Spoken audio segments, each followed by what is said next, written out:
Wag wag lids. Before we start today's incredible episode, I am very proud to be telling you that my tour, my first proper UK stand-up tour, tickets are available now. And I've been doing stand-up 20 years next year, and it feels amazing that because of this podcast, because of working with Adam, and because of your support, I'm now in a position to be putting on a national tour. I would love it if you could buy a ticket. They're available now at dannightingale.com. It's going to be an hour of all the best stand-up I come up with in the next year.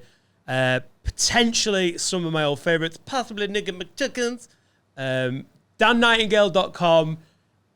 Just get down. I'm so happy to be announcing it. I cannot wait to do it. We're going every fucking where. And we'll see you there. Enjoy the episode. It's a belter. dannightingale.com for tickets. Thanks, Lids.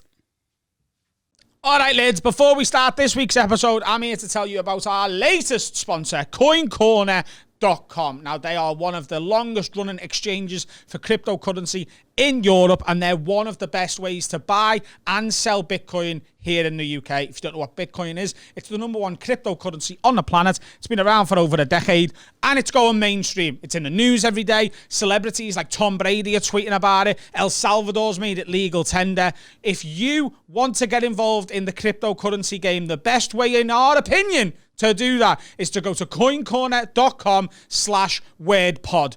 You go there, they know we've sent you. You're getting in the cryptocurrency game. They know we've sent you. Everyone's winning. You're helping our sponsors. They're helping us. That's how the pod game works, okay?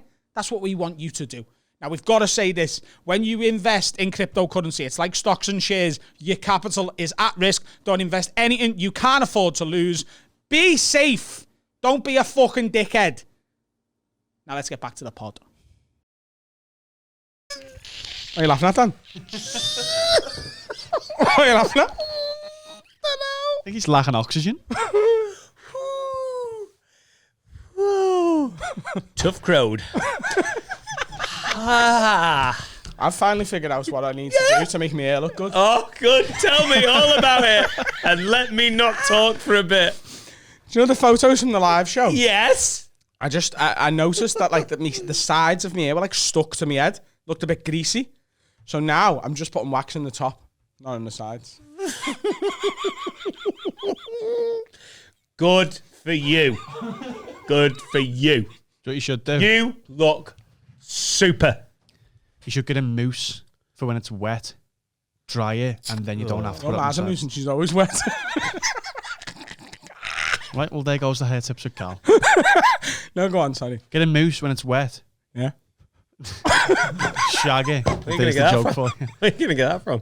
Mousse your hair when it's wet, blow dry it, and then put the wax in. Don't put the wax on the sides, but it's got the mousse on before it was wet. So you get the volume there. You're a pair of pricks, you two, aren't you? This is really it's not a good conversation to have. Just trying to help me, but what is there? Your hair, mate. Yours is decent, but look I'm getting jealous. at his. I do like me hair. Yeah. How much do you spend a month? Talk me through it. With a haircut and products, like 60, 70 quid probably. Babe. But you get the value out of it. I go to my local barber. It's 9 quid for the haircut. It's 16 quid for the tub of wax. Haircut lasts me about 2 weeks. Wax lasts me about 2 months. Hair facts with Adam. I love that. Hey, shout out all the baldies and National Front members who just shaved their head. It was great when everyone was like, oh my gosh, I haven't been to a hairdresser for so long. Nah. Volcanic ash conditioner as well. Very good. What? Volcanic ash. Where did you discover that? In Japan? Yes. Yeah. I didn't really. It's a very British product. Volcanic ash is a very British product. It wasn't a Japanese product. My granddad worked at a volcanic ash. Yeah! See that, mate? You threw on goal and you put it wide. Order! Go on, what did your granddad do? Tell us what your granddad did. He did a funny thing in the past, and it was going to be a very funny Mickey take, but I said it wrong. I've invalidated the banter, and I secede. No, I want you to swallow your pride and tell us what you were going to say. So it's a volcanic ash product. Very British, is it? I bought it in a British shop. Yeah, this country was built on volcanic ash hair products. My granddad worked in a volcanic ash hair product factory. Have you got a head regime? Hey? You got a head regime? Well, thanks for asking. I look at it, feel sad, move on with my day. What was this little crab thing you were doing there? That's his head, isn't it? Yeah, I just check if it's there. I go, please grow back. Cunt, there is no Jesus. Would you ever get turkey head? That's an option now, isn't it? Yeah, it is. Yeah, it is. Seen Andros Townsend go where he went? Or Shaqiri. It's just going again, though. Whose hair do you get, though? What? You know, it's from your ass and not the back of your No, legs. I don't want my bum hair. No, they line up a load of prisoners of war, and you get to pick whose hair you want. Prisoners of war? Yeah. In Turkey. Which war? The Turkish war? The Turkish war? The Ottoman Empire war? The Ottoman Empire war.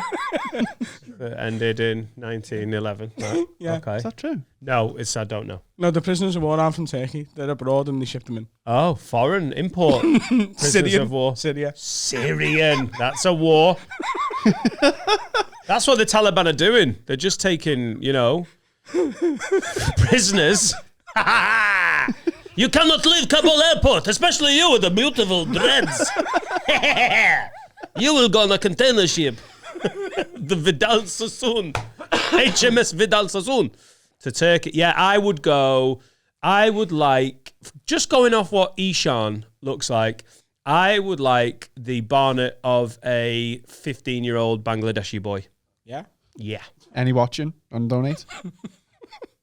Would you really go Turkey, yeah? Dan hasn't got hair. Because you can afford if it now. you, as a Bangladeshi teenage boy, just give two hairs a month. You can afford it now. Would you? Paul Smith got his teeth for free because he had such a platform. At the time, I think he had about 120,000 followers. Brilliant. So if I lose a tooth, I can get a fill-in.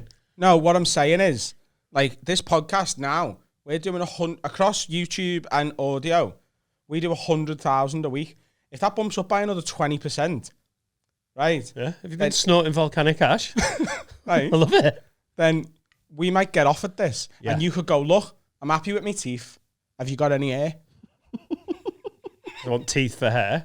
Oh, you mean it's not the same shopping? I want to go different place.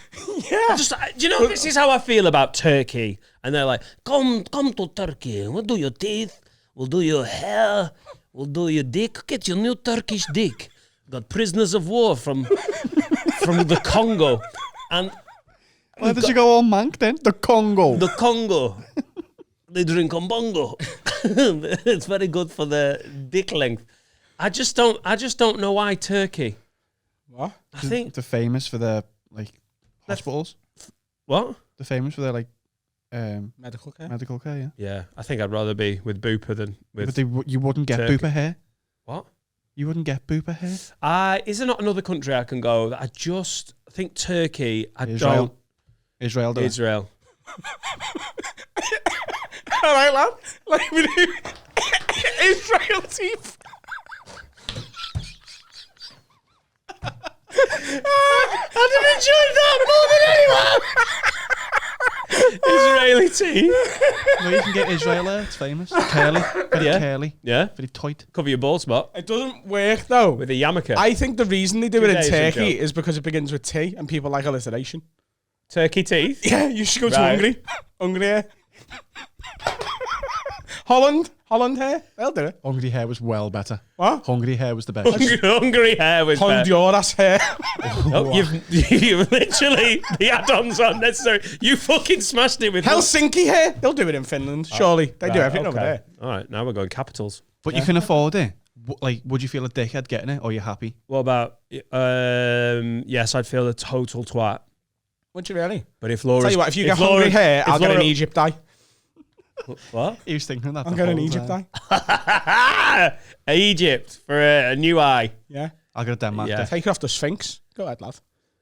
Go ahead, lad. Have a big sand The Sphinx is in Egypt. It is.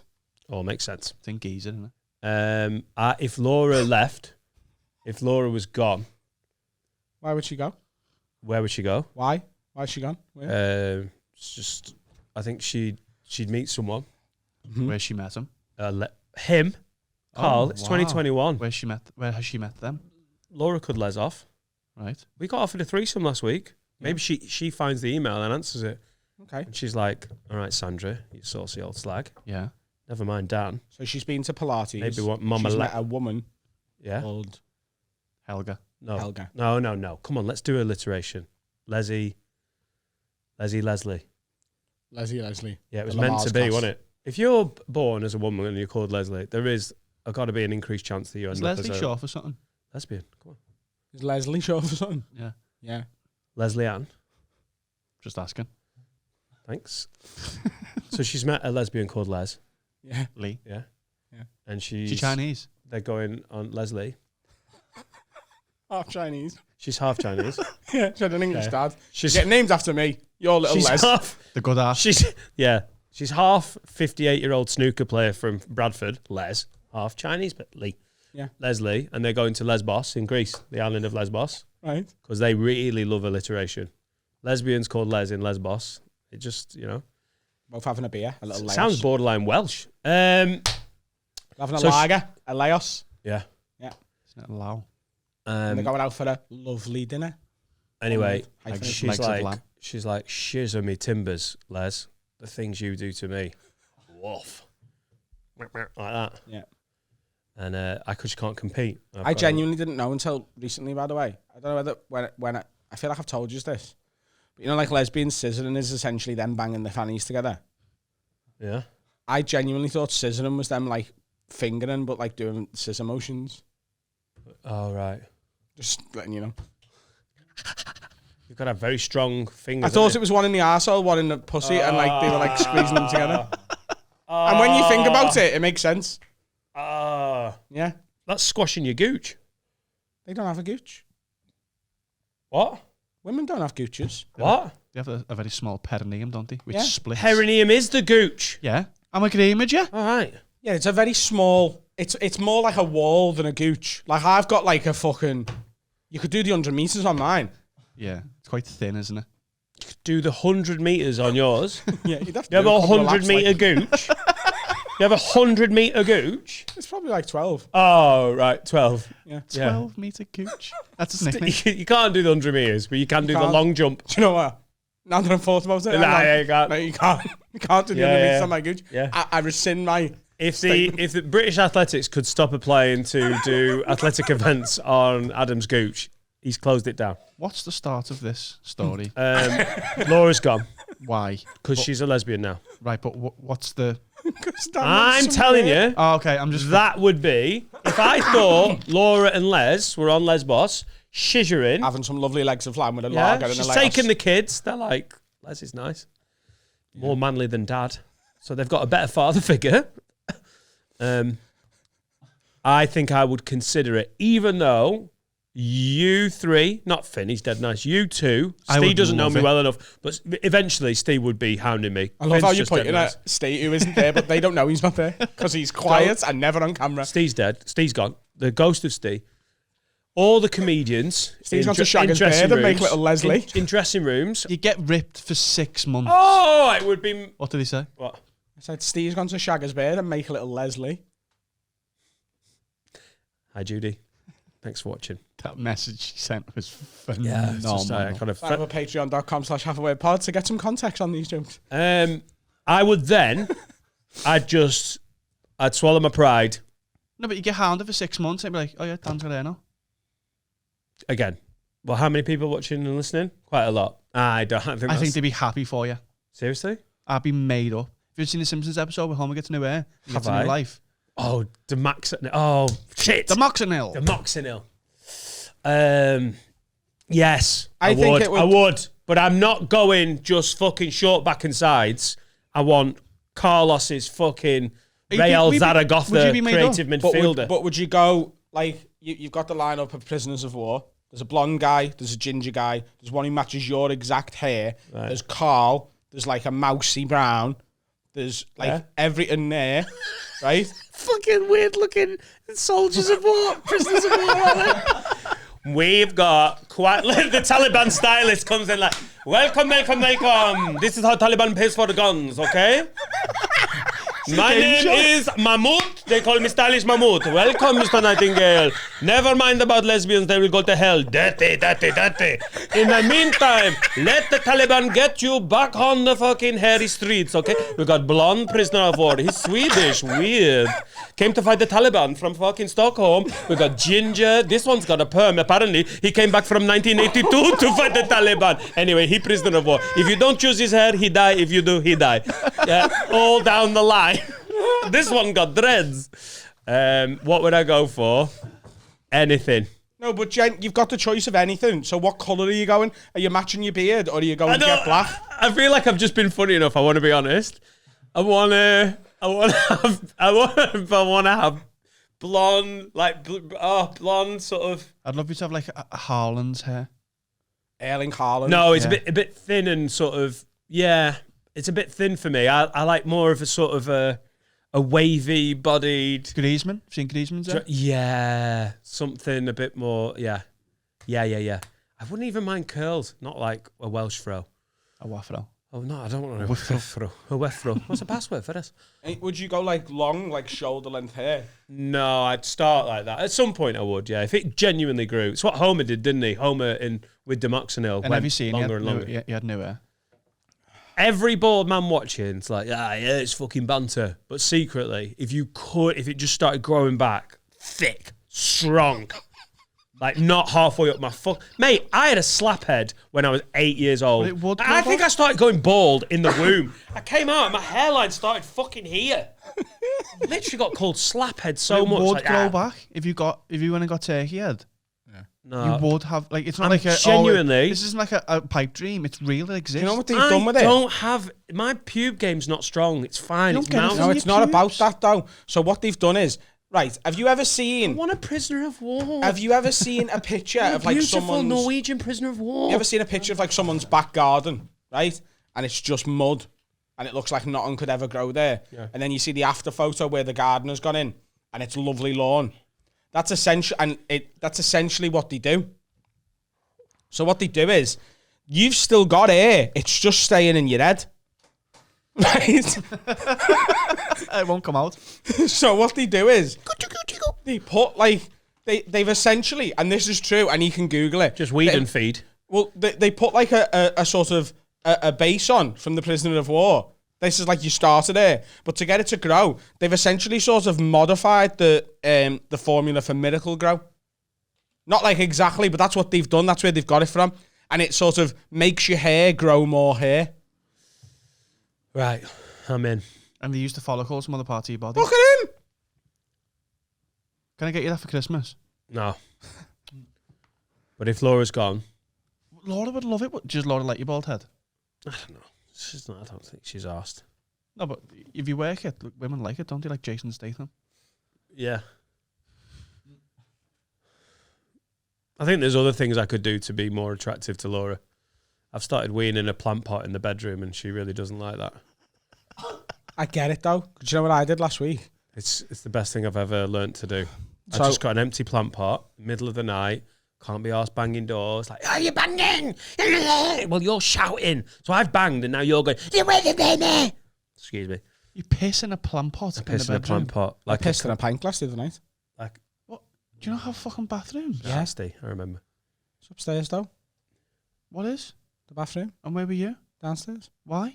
Because she'd gone to bed and I was playing FIFA. And I didn't have time to pause it, go upstairs and wee and get back without it unpausing, so I just pissed in a pint glass. Right, yours is more gross. Right. Hang on, can we just do a gross judgment? His is worse, but they're both bad. Yeah, why is mine true. worse? Because it's not like... Why didn't you go for a was in the garden? What? Stores, I'd already locked the back door. Oh.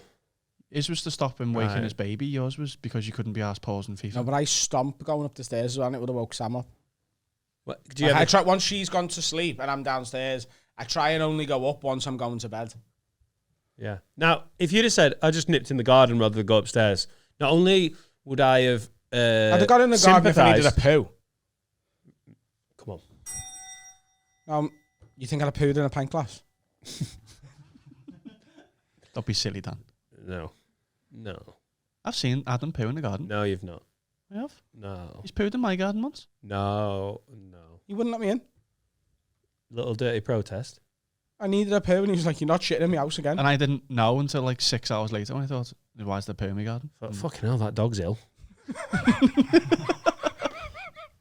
The neighbour's dog. For a cockapoo, that's quite... no. Be all serious. Is it a cockapoo? Is that a breed? It is, yeah. Yes. It's a cocker spaniel mixed with a poodle. I've got a cavapoo. Thank you. 2 cavapoos. This country was built on cockapoos. I remember my granddad used to work with them. No. No what? Be honest. I want some truth. About what? I want some truth. About what? Order. You've never pooed in your own garden because you couldn't be bothered going upstairs, have you, please? I know you've been silly. No, I haven't. Good.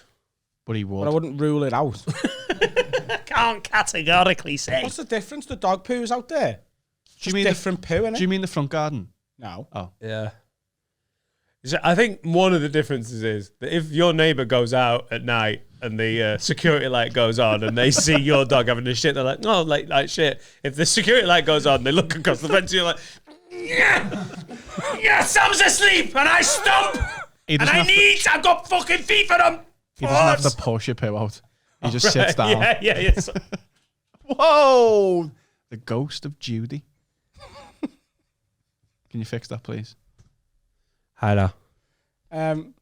Like, I wouldn't, like... I'm just saying, like, sometimes it's an emergency for me, innit? What did you do with the pint of piss? What do you mean? So you had a pint glass full of piss. Yeah. Where did it go? I poured it down the drain. Outside. No, in the sink. Did you leave it there for a bit while you played FIFA? Yeah. Yeah. Otherwise, what's the point in doing it? Hey, by the way... Pissed in your kitchen sink. No, I didn't. I pissed You in a did. pint glass, and then I poured it. I made sure it didn't go on any of the dishes, and I put it right into the plug hole. So Laura knew nothing about me doing this. When we moved into the house, the bathroom really badly designed. You couldn't get in the toilet with it. It's just so badly designed, the little wash basin. And it was just a noisy bathroom. You turn the light on. It was one of those pull ones that's like ka-dong. And then the fan wasn't working. It was dying, but it was loud. So it was like, and that's what made me go, I can't be arsed waking everyone up. This plant pot's here. And I got away with it for months and months and months. Until one morning, I forgot that it was there. So I'd get up in the morning, put it down the toilet. I'd just give a quick rinse to the plant pot so it didn't stink. Is the plant in it? It's gross. No, just an empty white plant pot, about this big, right? I know it's gross, but bucket. in my head, it worked. Like a prisoner of war. Like a prisoner of war. Right. And then Don't dress for the air you've got, dress for the air you want.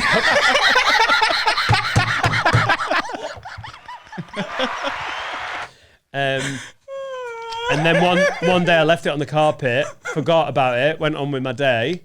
I was playing with Etta outside.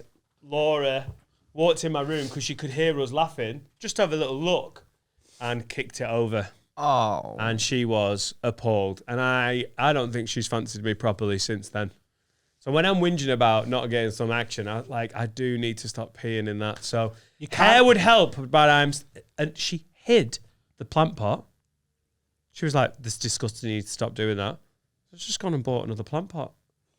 I am. It's gross. I need to stop doing it. We've you had the don't. bathroom done. No. We've had the bathroom done. It doesn't make any noise. I've got no excuse anymore. Yeah, that's a problem. And I know where your bedroom is and where your bathroom is. It's next door. The walls adjoin.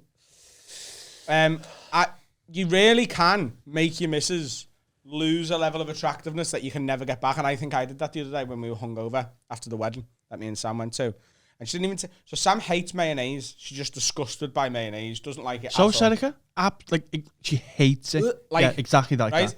So I got a chicken legend with mayo on from McDonald's, right? And I got no lettuce on it. It's a mistake. Because I don't love the lettuce that comes on a chicken legend from McDonald's. But they over-egged the pud with the old mayo on a chicken legend. You get more mayo than the burger requires. And the lettuce sort of, absorbs a bit of that. And I'd removed the absorbent lettuce from my order. So there was a lot of it, and I was eating it while driving. And I didn't realise till I'd got home. And Sam was so hungover, she didn't even want to speak. She's like sort of dozing, and then she'd noticed it. And what happened is, I'd squeezed the burger, and a lump of mayo had landed right on me tit. Oh, yeah. And it looked like me nipple was seeping mayonnaise. And she was literally like, forever now. I'll never look at you ever again, and not at least in the back of my head, like, his nipples seem make a noise. You know you're gonna lose weight if naturally the body starts oozing mayo from fucking nipples. Oh, if you're I could imagine that. Because I think mayo is fucking great on a chicken burger, Absolutely. on a cheeseburger. But I understand that when you hate something, That's an up on that. Mayo on a cheeseburger. Cheeseburger. I don't mind that. Oh, a bit of tomato ketchup, On a barbecue. cheeseburger, yeah, and a little bit of mayo, not loads. Yeah, it works. I don't know if I've ever had mayo on a cheeseburger.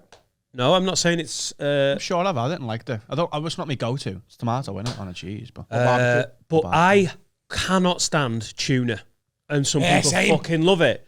And when Laura, because tuna's so good for you, so Etta has it. So yeah, it's the same thing. She feels about mayo like I feel about tuna. Have I told you about the time I farted? Is it the brine for that tuna Yeah. sits in? Yeah. Like tuna water. I'd I rather told drink you? bin juice. Enjoy your breakfast. There was one time I farted on a train on purpose because the guy opposite me on the table had tuna. He started chemical chemical warfare. warfare. He got out a tuna pasta and it was like, it smelt like it was still warm. This was in like the morning. I was getting like an early train to London. Breakfast, tuna pasta. Oh, I'm already in a bad mood because I've got to be up before fucking lunchtime. What are the cunt foods on a train, on public transport? What are the cunt Tell you- foods? That definitely. Smelly crisp. No, crisps cannot give the same It doesn't have smell the same effect. as. Do you know what I mean? Do you know what I mean? It is something that I really like that I think is out of order on a train, but I eat this, an egg mayo butty. Oh, power though. They're lovely, but you can't be whipping that out on public transport. No, absolutely not. There's a next level about hot food as well.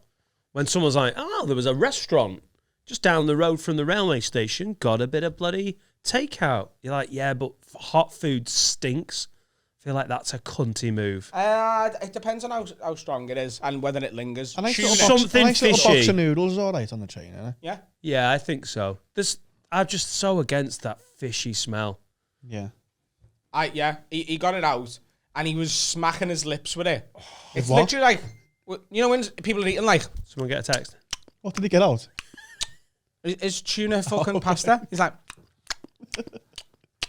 and I was like, I could defo force a fart out here.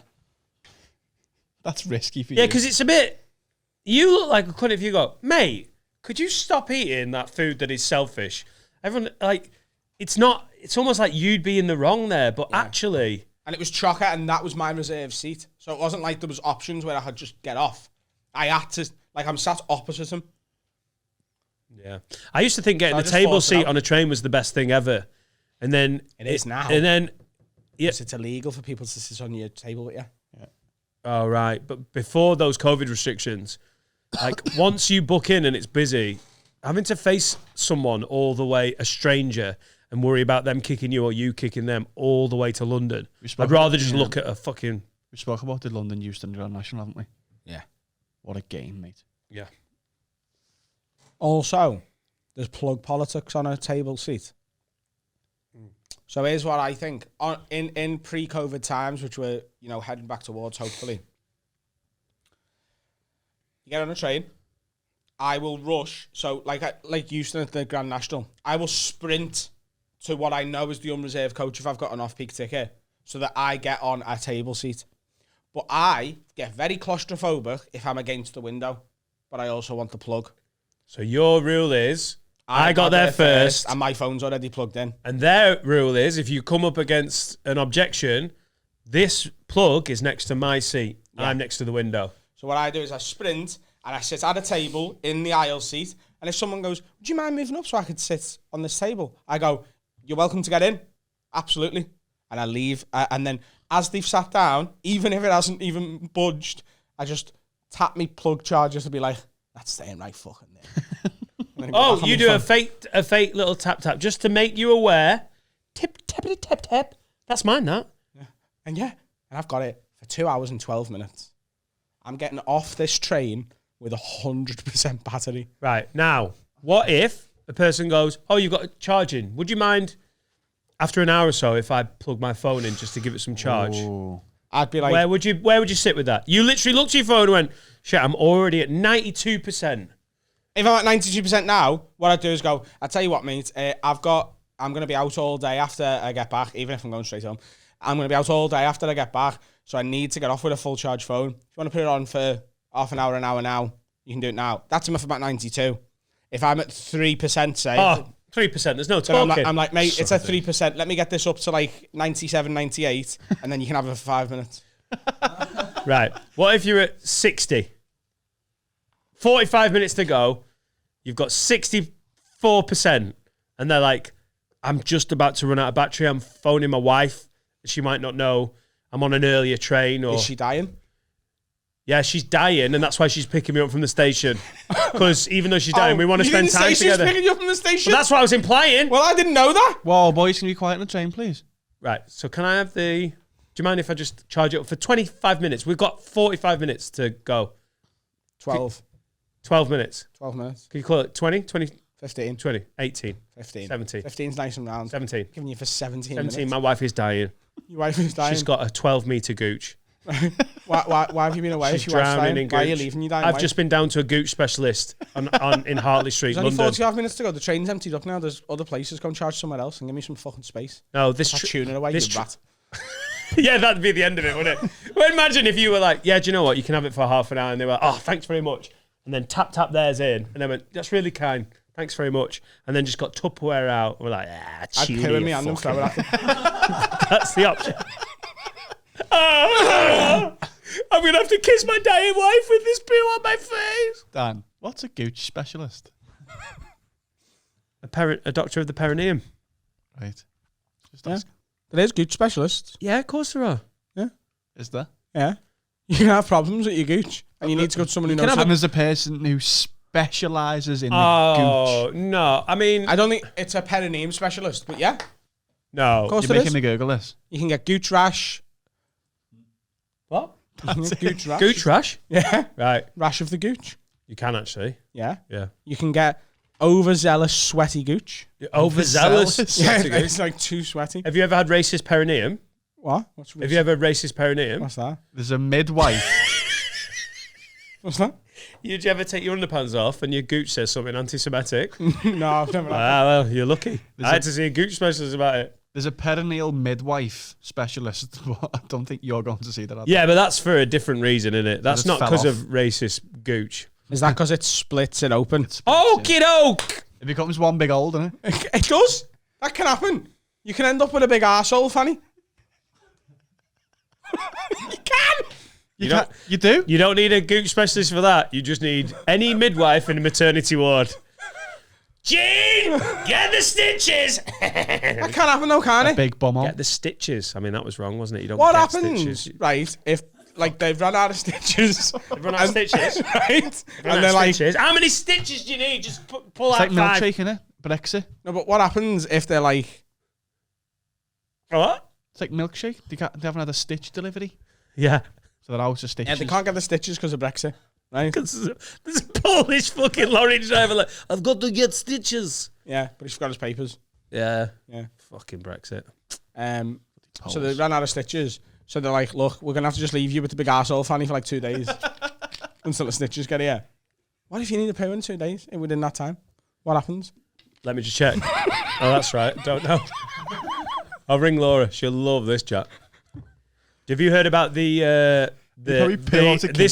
this is genuinely something that winds a lot of women up, but something traditionally called the husband's stitch. What? After childbirth. What's that? It's a bit sexist, basically. The terminology is very sexist, but it's still kind of used. I just think you've got to have an old fucking midwife who's like, I couldn't give a shit what fucking feminist thing. But the stitch for the husband is when they're sort of after a, shall we say, traumatic, borderline explosive childbirth situation where there's been a bit of and after poo. as well. they do a bit of stitching, which is fucking brutal. But then they can basically just add a few more stitches to make everything a little bit more snug, shall we say, for the partner. Right. Yeah. Wouldn't It's they like a want? pussy. Yes. Wouldn't they want that anyway? What? Wouldn't the lady want that? Right. Yeah. No, I don't know. Maybe. But Who wants a big fanny? If you've got an answer to that, haveawordpod@gmail.com. Who wants a big fanny? Could you imagine if I was involved in it and Laura was like, should we just go for a husband stitch? Do you know what I thought? And then I was like, keep going. Another stitch. Do you reckon any woman's ever asked Another for it to be stitch. left looser than it was before? Yeah. Where she's like, I've always wanted to try fisting. Never been able to stretch. I reckon if you've just given birth and you've had a tear, what you're thinking is maybe not the first few weeks. Can't wait to get back into the fisting game. That's the point. She's not getting back into it. Starting. She's never had the opportunity because she's been tighter. I can't talk When you about said this anymore. husband stitch, I thought, like, do you know the way the husband can cut the cord? I thought he does the last stitch.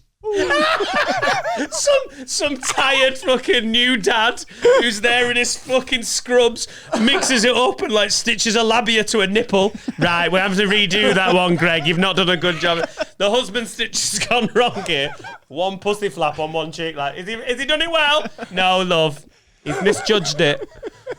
That's what I thought you meant. Not peeking it. We're not beating major that. medical procedures as well. Like if your husband comes in on your heart surgery, he can tie the last pump in. Husband brain surgery. Where's it fucking mood swing? Let's cut that bit out. Fuck off. Women, eh?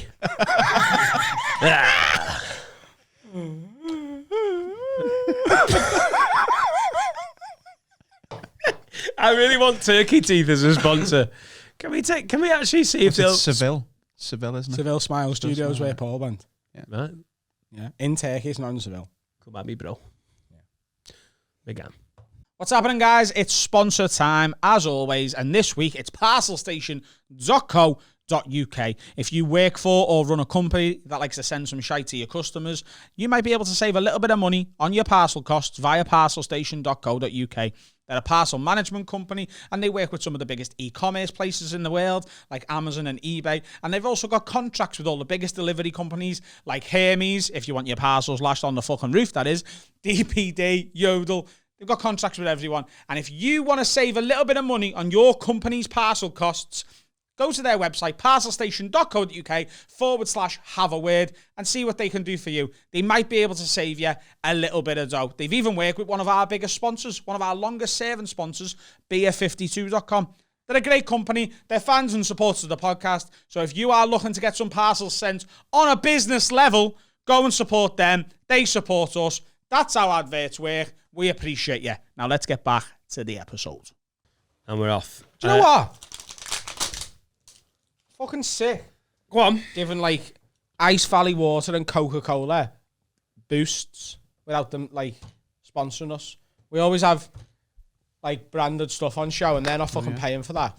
Take that Dr. Pepper off. Don't be giving them any fucking undue advertising. I'm gonna bleep that You want your advertising, Dr. Pepper? And T-Mobile Germany, Adidas, and Get fucked by Bayern Munich. Munich. You're not getting no sponsors. top off. Me. No. Why was I the only one that got the top off on the live show? You sure did? I think you wanted to. No. Johnny Bongo said, tops off. And I was like, oh, it's usually me that doesn't do this sort of thing. I got my tops off and then turned around and no We one all else had went. done it. No! Oh, yeah, okay. I didn't want to take my top off. I don't think I did. But you still... I gave the energy of someone who was really happy with it. I wanted to take my top off less than you did then. Wow. Yeah, same. Probably more or less. I wear things that make my body look passable. And once you take them off, there's no hiding. Oh, babe. Know what I mean? Yeah. Yeah. I need to Got a sit in question the big fat from spot. Boom. Is that water closed? Boom Leeds. A good comedy promo. Oh, I've my tour. There's been an advert at the start of the episode. Please buy tickets to my tour. It's been announced for the autumn of 2022. I'm coming everywhere. And I'd like you to get cummed on. Oh, no, that's not the right wording. But I'm very excited about it. And I genuinely, some of the venues that we tried to get were so fucking snippy. Got a vibe, you know. What do you think? I don't think you, what have you been doing? You done telly? Have you done any telly? Have you done any radio? No, motherfuckers, I do have a word, and we're sticking our dick in the game. And I really want the venues that went, yeah, nice one, Dan, the podcast's doing well, to benefit. I want to have a good tour. So they're available now, dannightingale.com.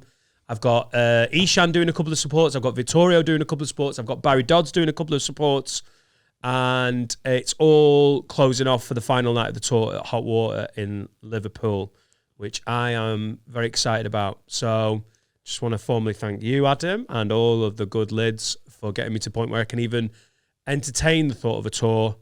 And it's going to be an amazing month, a year, developing the stuff, seeing the sales grow, and then knowing what show I'm going to do. I'm really excited about it. And I'm a bit nervous. I sort of mooted the idea of my tour a while back. I've got some news coming in September, and my tour is going to be announced after that. My tour is in the spring, so it is before Dan's. It's getting announced later, just because that's how things are working. And what will have happened is Dan's advert will have gone on the front of this episode, and there'll be a few comments already who haven't waited till this point in the episode to go, wasn't Adam meant to be announcing the tour? It's on its way. And yeah, it's going to be loads of fun. Yeah. And I've got Russell Howard and Peter Kay supporting me on mine. Oh, Russell Howard and Peter Kay. Both. They do an hour. Oh, sorry. I just got a text. Yeah. Beep, beep. I just got a text. Michael McIntyre's actually doing... your phone screen's off there. He's doing Shrewsbury. I'm on Instagram. I'm on Facebook. Me and Finn on as well. £30 set fee. Yeah, they're going to do an hour each, Russell Howard and Peter Kay, and then I go and just do 5 at the end. But it's my show. Yeah. Me and Finn. Beep, beep. Just got another text. Me and Finn are touring, you know. Carl's mum supported me emotionally. She probably would. She's supporting me sexually. Sucks me off to completion. dannightingale.com for tickets. They're available now. Me and Finn are touring.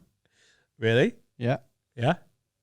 What he's going to do? Just go around and just not edit videos properly? I think you're going to have trouble when you call it the producers. I think legally there's going to be a problem with that. You're watching this episode, it's probably in September 2024, because I'm not going to edit this episode and Adam's going to have to do it. And that's when it'll go out. No, you do edit the episodes well. Oh, no, but Your social media game's being dreadful and you need to up it, both of you. Probably do that off pod, what you just Hang did. on a minute.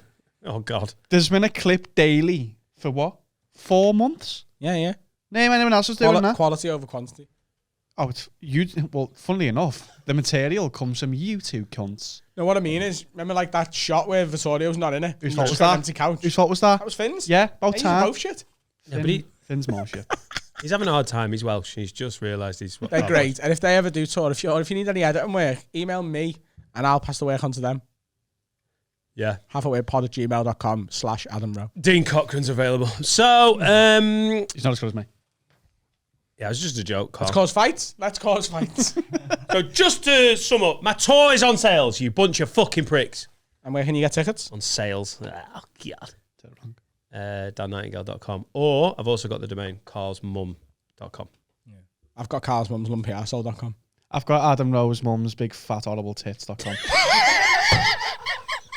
Matthew? He lost his brag. Hang on. Hang on. He lost his temper mid-domain name.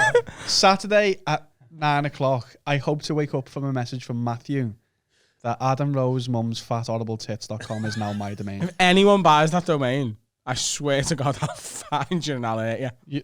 I can guarantee this domain exists now. So we're not putting that on my Matthew, merch. please. Thank you. Boom Leeds, who's a patron. Sign up. If you want to email in, if you're a patron, it's literally like a VIP line because there's so much business stuff going through the Gmail, haveawordpod@gmail.com. This message came through the Patreon. A good comedy promoter. Yo, got a question for you. I run a music venue in Leeds and have been working and promoting international artists for over 15 years now. The music I work with is pretty niche and it's a lot of fun. But what makes a good comedy promoter? Never even flirted with it, but I'd like to give it a go and maybe start up a night at our venue. Many thanks. Chris, who works at Boom Leeds. I don't know why we're doing an advert for Boom Leeds. Shout out. What makes a good... You know what's a more fun question? What makes a shit comedy promoter? And then just work it out from there. I think it's really important to be diverse as a comedy promoter. You can't be a white man and be promoting comedy anymore. Oh, really? Straight white man. There's too many straight white men promoting comedy. No. I totally agree. I will So if only you're not put a black- one straight white man. If you're not promoter. a black dwarf lesbian, then I don't want to do your gig. Why? In fact, I'm not taking any gigs at the minute that aren't offered to me by black lesbian dwarfs, Yeah. or Asian lesbian dwarfs, or South American lesbian dwarfs, or ethnically Jewish lesbian dwarfs. Yeah. Why dwarfs? You didn't say tall white men. No, I just think dwarfs need to, Are they the opposite of a man? they just need to pull the finger out. Of what? It is funny. It is funny on the promoter forum, the comedy forum, where they're like, we only want a woman for this slot. You're like, yeah, I can see that is important, but it just reads badly, doesn't it? Why don't you offer it out and then only pick from the women that apply? Like, what is the need at the point of the advert to be like, listen, you dick-wielding fuck knuckles? No. I know there's 95% fucking answers. Go on. I've got something to tell you, which is very relevant. So look, what we're talking about here, we're sort of doing comedy industry in jokes, and there's people listening who may not listen to every episode. They might not know sort of the ins and outs and stuff. We need to. Been a large push in not only TV comedy for a while now, but also on the circuit to have more diverse bills. And we were sort of talking about it in the break there about like the Comedy Store in London got a lot of new blood in, because for a while, if you looked at a Comedy Store lineup, you'd be forgiven for thinking it was 5 photos of the same fella. They all had a blazer on, and they were white and a bit older. And there was a sort of long overdue acknowledgement across the comedy industry that this probably needs to change. Yeah, We your need lineup shouldn't look like a second time round stag do. Johnny Two Divorces is on his 3rd stag. Like a Syrian hairline. He's only got 4 mates left. Yeah. Your comedy bill should look like City and Prisoners Award available for hair transplants. That's what it should look like. Who's clothing?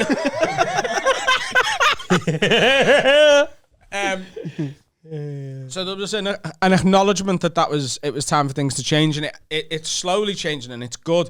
But as a result of that, there's now things like there's comedy forums that me and Dan are a part of, which are private places where people who are running comedy nights, like maybe this guy's about to, will post and say, I need a comedian to do this long on this day on this bill. Here's the fee. Here's the email. Send me a video if I don't know who you are. Adam has already written in just like explaining it more than some of the lazy cunt promoters who are so fucking lazy. They go on the forum and go, gig, Sheffield, Tuesday, October. Who wants it? You're like, good God, you fat lazy twat.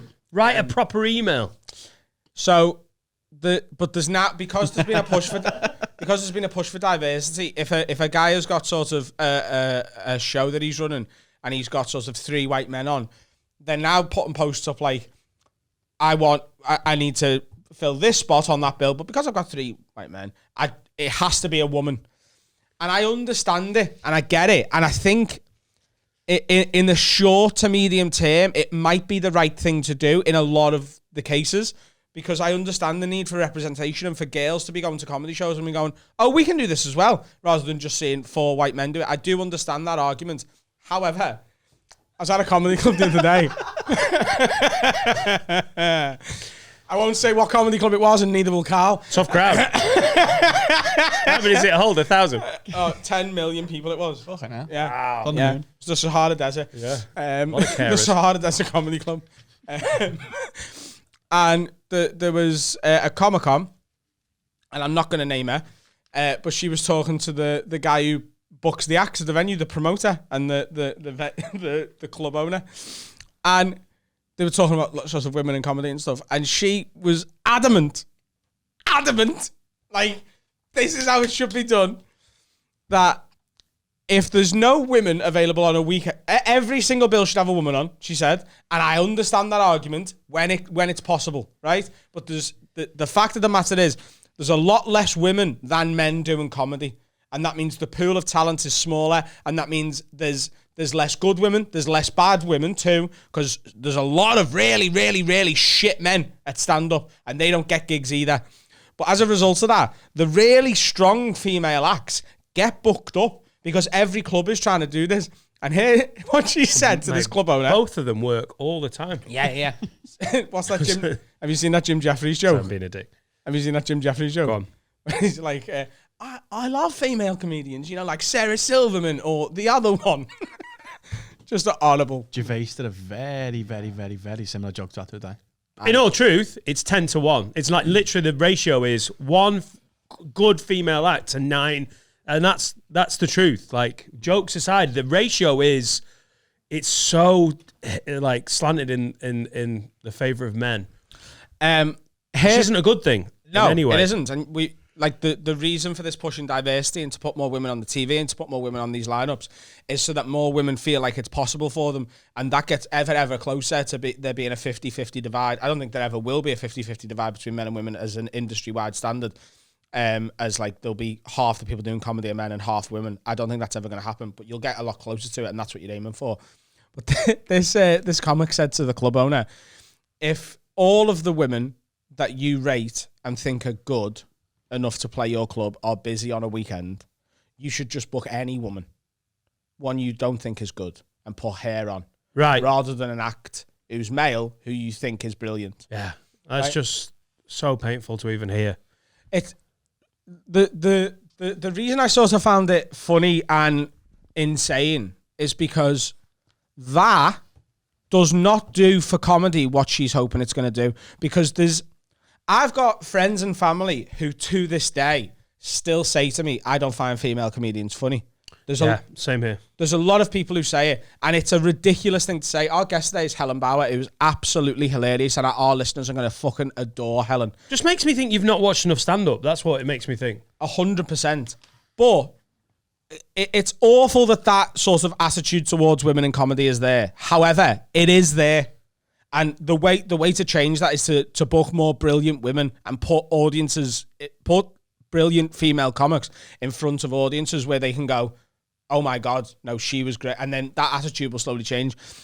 Putting bad female comics is going to keep that unhealthy, long misused and misheld attitude in place. If you're putting open spots on a weekend, you look at the bills of Hot Water sometimes. I'm there in a couple of weeks. I think Danny McLaughlin's comparing, who is one of the best compares in the world. It's an all-white male bill, which we should be moving away from or trying to. But Hot Water's attitude, and it's their club and they can do what they want. And who can tell Hot Water how to run a comedy club when they're one of the most successful clubs in the world? It's Danny McLaughlin, Paul Smith, me, and Mark Nelson. At least he's Scottish. At least he's Scottish. At least he's not Scouse. And Danny wears a cap. He does, and I do on Wednesdays when I can't be asked doing me here. The bit of diversity.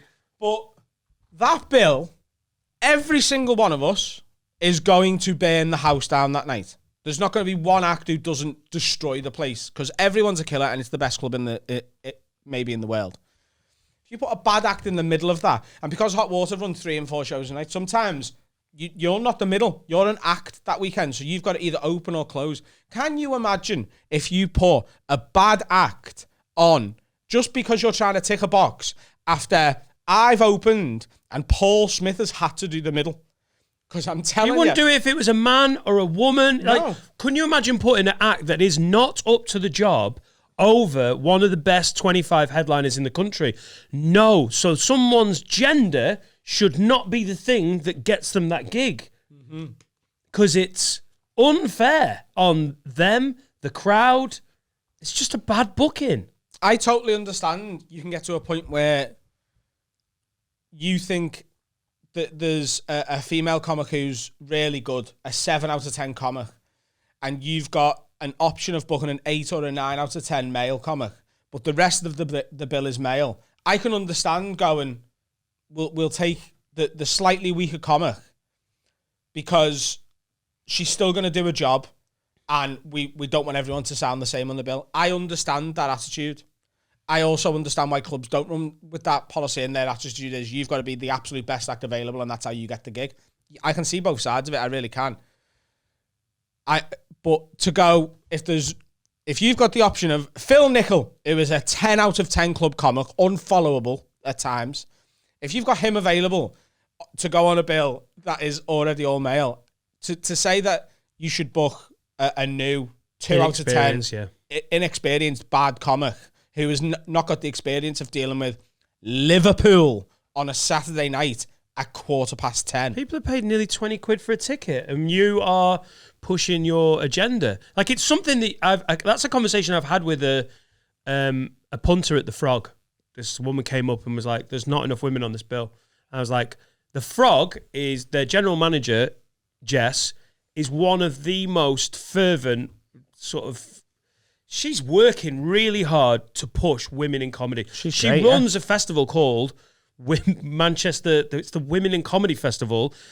Her bills in Manchester, she pushes the female act, female host, where it can, and still you gig at the Frog, and it is an all-male bill because although they are trying to progress the place of women in our industry, it cannot be to the detriment, like to put a fucking pothole in your night of comedy. Because to have that agenda is fine, but there has to also be some common sense beyond that. And that whole, it's not as scientific as you're a 7 out of 10, you're a 7.5. People have different, but it is pretty obvious when someone's new, learning, not up to scratch, and someone is perfect for that spot, experience, quality, brilliant. Like, to swap those out because you have basically a political agenda is bad booking.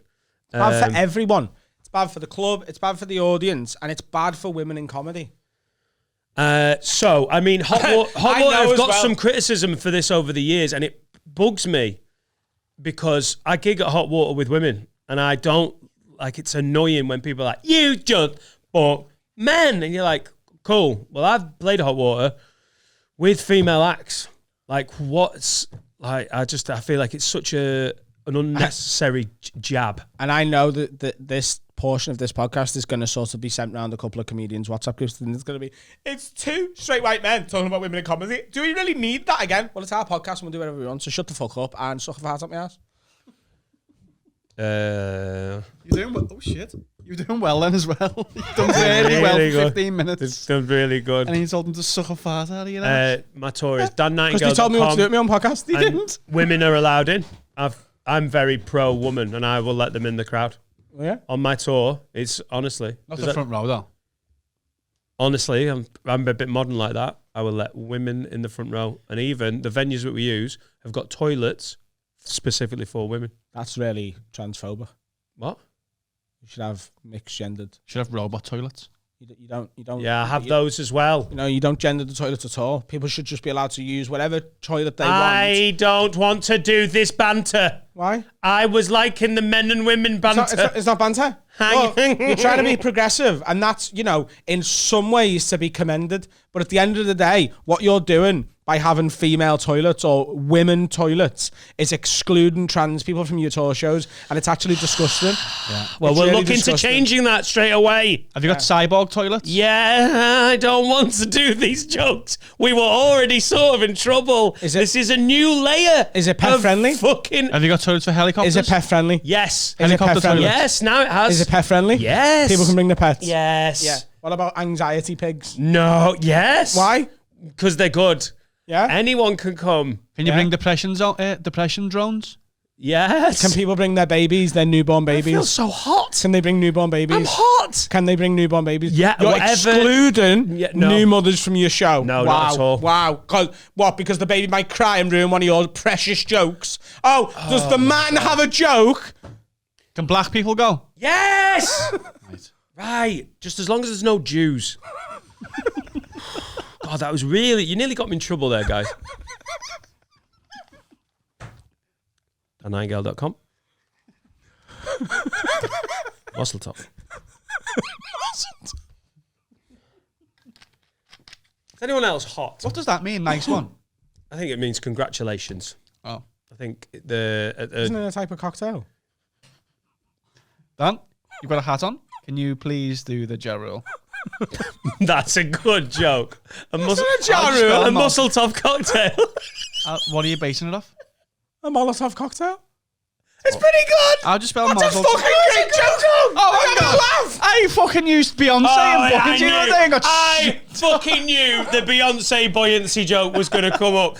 Never in the history of this pod have you nearly got your dick out and touched it. I nearly at the left joke. the room. You actually labelled the Patreon episodes, both of them, as buoyancy. He labelled one of them. All right. He does the audio. Actually. Did you label the audio buoyancy? Yeah. There you go. Oh. Shut up. Lids. That joke was fucking excellent. I know, buoyancy, Beyonce, fantastic. No, that was so bad. It wasn't. A Mazel Tov cocktail. Come on. You're laughing now. Oh, now I get it. Honestly, I didn't get it. I thought you were going actually based on a cocktail. Genuinely, I get it now. He's a mixologist, so you're talking about. Honestly, I thought you were like, oh, isn't that mojito? I get it. Molotov. great. I Yeah. let him off. Sorry, I apologise. This is me raving me hand. Apologise. It was good. Didn't get it. You thought I was like, Hang on, let's give you an edit It's not point. a cocktail. Should we give you an edit point? Mazel Tov. That sounds a bit like mojito. Yeah. Right?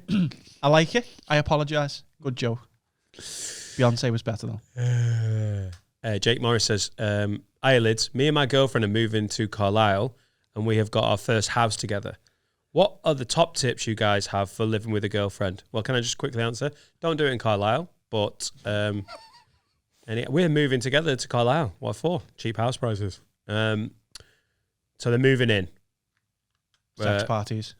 You think So they're moving in together. They haven't lived together before. never lived? I don't think young Jake has ever lived with a. He needs to mark his territory very early and let her know what's acceptable behaviour. Yeah. And you'll do that by refusing to go to the toilet, weeing in a pint glass while you're playing FIFA, and then probably spilling some.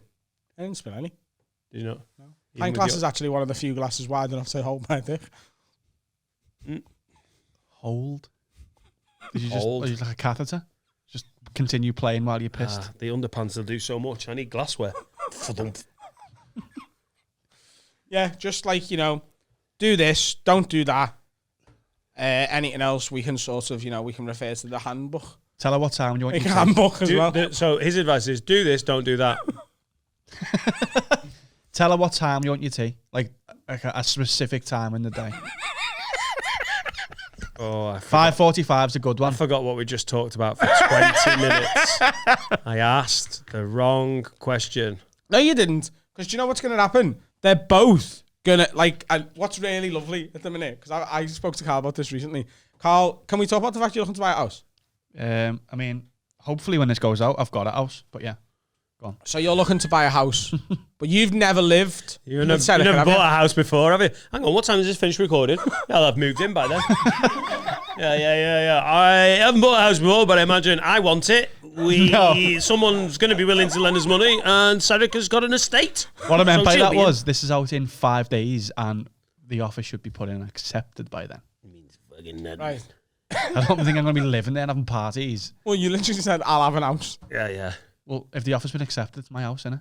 I'll just go and move Is in. that house for sale? I'd love to move into that, but we've got to be in by Tuesday. That says How long does they it can take? only work out next Wednesday. Depends if there's a How chain. long does it take? It's meant to take about 3 months. Oh, that's a fucking nightmare. If there's a chain and takes stuff, longer. yeah. I've killed the old owner. She's dead. So I'll Yeah, just move that's right hard in. to get a. Yeah, you killed the old owner. Yeah. I hope she's not watching this. I don't know where she would be. She's dead. You've Please killed give her. me your house. But you've never lived with Sarika, have you? We've lived in a different country together, but we still didn't live together, no. Yeah. We lived separately in separate apartments. Just Jake, don't be a disgusting fucking pig, and it probably could be fine. It's Jacob's missus. No, Jake. See, that was a good joke. What, got Jake? that one. Jake. Hi, my name's Jake, and I'm moving in with my girlfriend I didn't Jake. listen to his name. I barely listened to the question. He subverted names, Dan. The joke. Yeah. One of our best. But Clip it. are you not Clip that worried one. at all? I know I've sort of asked you this already, that you and Sarika might just hate each other for a bit. No. Why? Because we know how to act around each other. And we know what our personal needs are and stuff. So obviously there's going to be new. What if she uses your flannel? She can have whatever she wants. Why does my flannel smell of your ass? Yeah. I'm often saying that. No, but that's the thing. You've never lived with her, so you don't say it. You might have to start saying, why does my flannel smell like a combination of your bumhole and pussy? Have you been wiping both with my flannel? I'd know about. How big's a gooch? It's 100 meters. She's got a big gooch. I mean, you're gonna need more than a flannel. You need a beach towel. She's going to have reasons to moan at you as well. Yeah, because I'm horrible. Yeah, she might be like, why No, is my you're flannel? not. You're not. Are you horrible? No. Are you dirty and messy? I'm messy, but I won't be because I don't want her to shout at me. How are you living with girls? Like, what No, is like there a the lot thing of... is though, he's the king of his manor in his head, so he doesn't give a fuck. What do you mean? Right. When me and Cedric live together, I'll be like, I don't want to upset her, and I want an easy life, so I'll do what I need to do. By the way, that's not a one-way street. Like, Laura no, does of course. things that I find annoying, and I'm like, could you stop doing that? And she's like, yeah, but what about the things? There has to be a bit of consideration. When you... He pisses had in pint glasses. Yeah, but you had to have a Romanian man come and pick up your rubbish because you'd been stockpiling crap. Like, how are you when living together? I'm just interested. I just can't imagine you're an absolute delight. Not as a person, just as a housemate. No, do you know, it goes back to sort of what I was sort of talking about last week when we were in here, pre-Patreon record after the live show. Right, yeah. It's 50-50 with me in every relationship in my life. I've realised this about myself. All I need from my girlfriend, from my mates, from anyone, is I need to know they would do for me what I would do for them.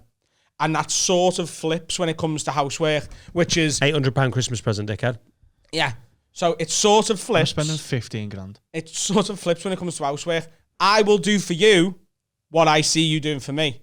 So if you're keeping the house tidy, I'll keep the house tidy. That's what I mean. If you're being a messy twat, I will just add to it. Oh, no, I don't mean that. But like, it's, No, you're right. It's not a conscious thing. I'm naturally a messy person, Same. but if I see someone else putting effort in, then I'll match it. But if someone's leaving their clothes everywhere and kicking the shoes in the living room and then goes, "Why haven't you moved your shoes?" I'm like, "Your fucking shoes are fucking there." Like, I'll just match the efforts of the other person. Well, I think that is a very good way to be. Like, That's living what with I someone mean. who's mental about cleanliness is hard work. It tips over. But if you have spent time, it doesn't matter if you're the guy, if you're the fucking girl, if you're in a relationship, gay relationship, it doesn't matter. If one of you is being disrespectful because one of them's tidy and then someone's not giving a shit, that is just going to cause shit, innit? It's going to cause problems. So that is actually a smart way to be. If Laura's just cleaned the kitchen and I come in and fuck it up, she gets pissed off. If we're both aware that, like, hang on, that's been tidied recently, maybe I'll just... But yeah, at the same time, if it's a mess, like, I don't want to be the cleaner, so sometimes it's good to just be like, oh, I'm not arsed today. It was in a previous relationship of mine. It was part of the reason it started to sort of fall apart. Like, there was a lot of problems there, but like, for example, one of my ex-girlfriends went on holiday and the house was a little bit messy. So before she came back, I took 2 days out of me diary to just, it wouldn't have took 2 days, but I'm so ADHD and easily distracted. I'll start doing the kitchen and then I'll go into the living room to check my phone and I'll realise something in the living room needs tidying, but the kitchen isn't finished. So I'll be tidying the living room. So it takes me longer than it would take a normal person to do some of this stuff. So I just went, right, for those 2 days, I'm doing fuck all, but tidying and scrubbing clean this house because I want her to come back from holiday and come back to essentially a palace. And Did you get rid of some stuff? Bit of a tip trip? yeah, just it was spotless. Everything was in its place. That had as much as I could. And then later that year, I went to the Edinburgh Festival, and when I came back from the Edinburgh Festival, the house was a shithole. And she was like, "I haven't really had time to do stuff." I went and seen my mates yesterday, and 2 days ago I was at my mum's, and we'll just sort. And How I was much like, sitting on your fucking backside did I was you like, do though? you'd been on holiday for 2 weeks, and I was like, let's get it out. I'd been away at work doing the most intensive work comedians ever do, stressed like fuck about finances and everything at the time, and you couldn't even do half. Don't clean it, but put this shit away. Like, Yeah, also, that's part, like, I like a good clean. My favourite cleaning ever is when Laura's not there and I do a job and then at the end of it, I want her to come in and go, wow. Like, so if I tidy while, like, the kids are fucking it up, I find that super annoying. Because when I finish cleaning, it's like, you know when Cantona scored a really good goal, I get that level of swagger, like, oh, fucking yes. Yeah, you want the and I want Laura to go, wow, the oh my gratification. God. I have to clean and tidy on my own because of the ADHD thing I've just mentioned. Because if you haven't got that and you don't understand it, it drives other people mental. It looks like you're not doing it. It's just annoying. Why are you cleaning the living room when you haven't finished the kitchen? I don't know. I walked into the living room and then started doing this thing because I was just distracted by it. How distracted have you ever got doing like this stuff? Have you found yourself like on a walk in a park? Yeah. Fixing a car in the garage. Why am I here? Why am I here? Even song. What am I doing? On stage with somebody doing the drums with the Arctic Monkeys. Still washing a pot. Sean, I was cleaning the pug. Ave Maria. That's some fucking good drum technique as well. One up there, isn't it? Yeah. Dum, Symbol. dum, Oh. dum, Oh. dum, Oh. dum, dum, dum. Oh, here we go. Who's gonna rap? Yeah. Yeah. Rapping. Yo. All right, sorry. Yeah, so I have to tidy on my own. I got distracted. What's the thing? I was rapping. So, what were we talking about? Church. Mad. And he needs somewhere he can lock it away as well if she's being like His dick. misbehaving. What? Misbehaving. He's locked the dick away. No, he needs a prison for his girlfriend as well. Just to add up. Or do what I've done is finally buy a house in your late 30s and then within a year and a half spend another fuck chunk of money On an office. and have a separate building that is mine. I can't wait for you to see it, guys. The NFL's about to start. I was about to arrange let's go and eat food at a sports bar and watch the NFL, and then remembered You have a I've sports built, bar. I've built sports that. bar. So it's going to be some NFL happening Sunday nights. Oh, Sunday night. Fucking love it. Finally, college scholarship. Wag wag. If you had to do a sport at an American college as part of a scholarship, have we asked this question? No. Nope. Nope. Not that I'm aware of. Just from Harry. They don't do soccer. What would you choose? Have we asked this question? No. I think we've asked this question. No, No. we haven't. We're very good at that. If you got a college scholarship, I mean, it doesn't really make sense because they only give it to people who are good at sport. But this is like What would I go for trials for? Is the answer? you have to for this weird reason. I don't know what the reason is. It's sort of some like Money. it's money laundering. You've got entangled with the mafia. The Romanian bin man that came to take your bins turns out he's part of a fucking racket. Racket. Thanks, Carl. Said it wrong. I said it wrong. Say that. The Romanian Ratic. Ratic. He's actually Rakitic. Croatian. Relation. You have to go to a college. I'd go Oklahoma, just hang out with the GOAT. I go Harry Harvard. Robinson. You Go go Harvard. Harvard, yeah. Okay, cool. How did I find that annoying? It's the most made up I'll go bullshit ever. somewhere I better go than you. somewhere where the dead cleverest people go. Harvard. I haven't got an underbite. Why'd you always do that? Well, I'm going Yale. Locked in. I'm a Harvard, you're at Oklahoma. Made my eyes water. I'm a Brown. I'm a Sooner. You're at Brown, Yeah. the African American University. Is it? I think it's got a history of being very, but again, you It's don't a bit see- on the nose if it This is. but this is the thing. We're talking about like getting women on comedy bills. Maybe Carl can be the white guy in Brown. There's no way. That's a no. Oh, I'm not trying to make a shit joke about No, Brown. no, you're not. I think it has affiliation to African American community. yes. Sound? Right, what's the question? Because I'm a Harvard here I'm a Brown. and he's a Brown. Ryan Fitzpatrick played quarterback at Harvard. Little known fact. So, what would you choose? What would you choose? So you've got to try and get away with it. They don't do our football. Golf. Golf at university. Play golf for Harvard. I don't think they have golf courses. Am I wrong?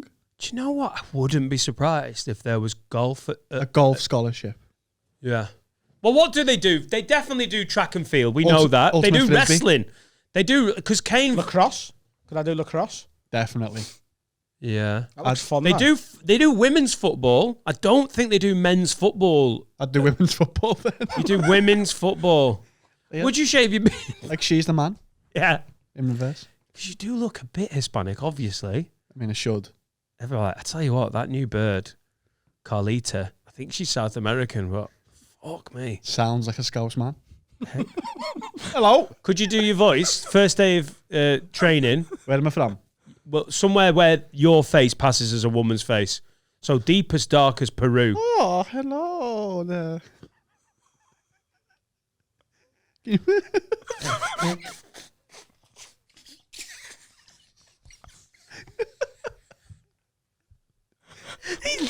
What? He so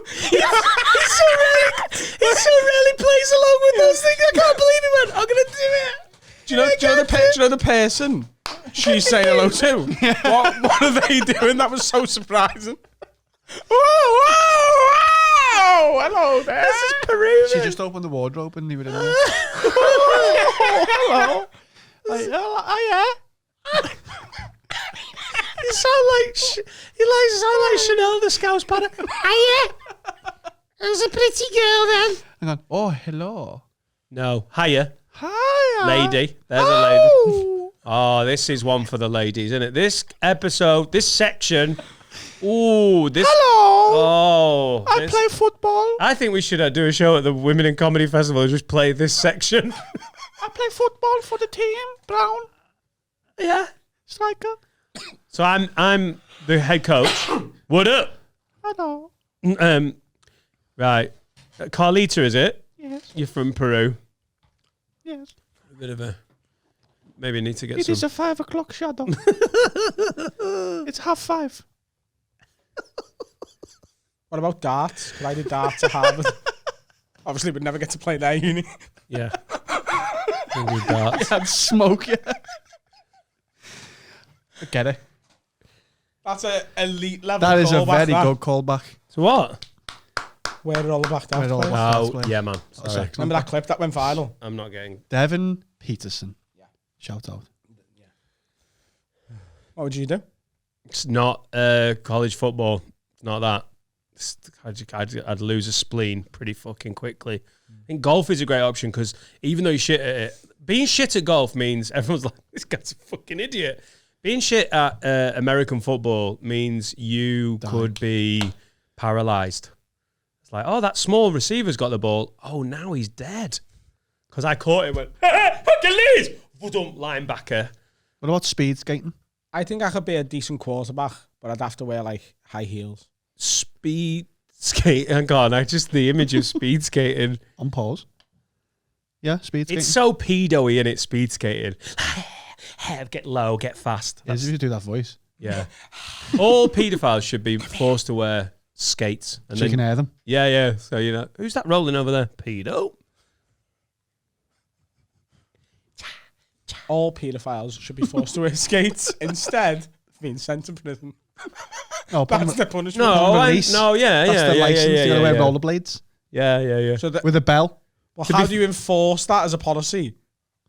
Well, it's just like a tag. You're just not allowed to take them off. Oh, so that's when you come out. Yeah. you get released on time. You get rollerblades. Put them on, lad. What we've done there is make paedophiles faster. And more enticing to kids because they've got rollerblades. Just really attractive looking kids hanging around stairs everywhere. It's the only safe You place. can't climb stairs in rollerblades. That's the joke. I know. That was. I'll give you an edit point. Yeah, I think. Hang on, I'll give you an edit point. There you go. Women, eh? Look at me. That was a good catch. I'm a wide receiver. 100% caught that. Touchdown. You look blind. I want you to do your woman again. Please, can you close this section? Okay, then who's it? He looks like an agent, doesn't he? I think I could be a quarterback, but I'm just not tall enough. So You look like a blind. You look like a blind quarterback. You look like a very when you order Jerry Maguire off Wish. That's such a famous Jerry Maguire post. What's happening? Show me your money. That is from that film, innit? What? You had me at hello. Yeah. You had me at what's happening. You had me at get on me. Do Carlita. It's time for the money, cons. Say get on me. Get on me. Say Megan. Megan. Me gan. Renault Megan. What's happening, guys? Just before we start this week's episode, I want to let you know, if you love this podcast and you want more of it, you can get an extra episode every single week exclusively on patreon.com/haveawordpod. If you don't know what Patreon is, it's basically a way for you to financially support this podcast whilst also getting some benefits for yourself in return. You can sign up for £3 a month, £5 a month, £10 a month, and obviously the more money you give, the more benefits you get. But even if you just sign up for that £3 a month, which is the price of a fancy coffee or a pint in a shit boozer, you get an extra episode every single week, exclusive. No one else gets to see it apart from the Patreons. And you also get 24 to 48 hours early access to the public episodes as well. That's what you get. And on top of all of that, you get access to the entire back catalogue of the Patreon episodes. We've been doing that for like a year now. There's loads of content there. There's also the 2 lockdown lock-ins we did in this room where we got dead drunk. They only go on Patreon. The ones we do in the future of them will only go on Patreon. If you support us, you get shitloads of content for us, and you can only get it at patreon.com/haveawordpod. Go sign up now. Pause it here. Sign up, and then come back to this episode. It's going to be a belter. Welcome back, third section. We've got Helen Bauer! Hooray. Did you make that joke because Helen's part German? No.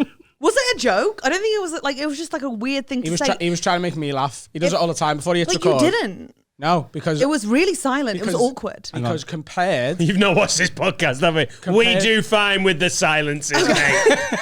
how are you? I'm good, thank you. Apart from that shit intro, just say welcome to the podcast. Don't They say don't know anything what you said either. anti-Semitic. It wasn't an intro. What was it? It wasn't on the pod. You hadn't pressed I record. had pressed record. No, I've said it. Oh, Yeah. Oh, dear. shit. So I just before I press it, say something to try and make him laugh. Okay. But you were like, did you just start this section by going, don't say anything anti-Semitic? That's what I thought. It was almost, yeah, okay. So there's been no accusations against Helen. Just want to make clear that I don't need to start this section by going, don't say anything against the Jewish people. That's kind of my job, okay?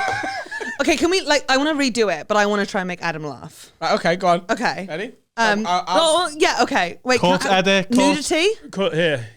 What? Nudity-wise? No, I'm joking. No, I'll think of something. Okay. You're just going to whip a tit out. I think a tit would have been a great choice, but if I thought about it now, so I've ruined it for myself. So you ready, guys? We're going to start again in 3, 2, 1. That was it. Wow, you've podcasted before, I can tell.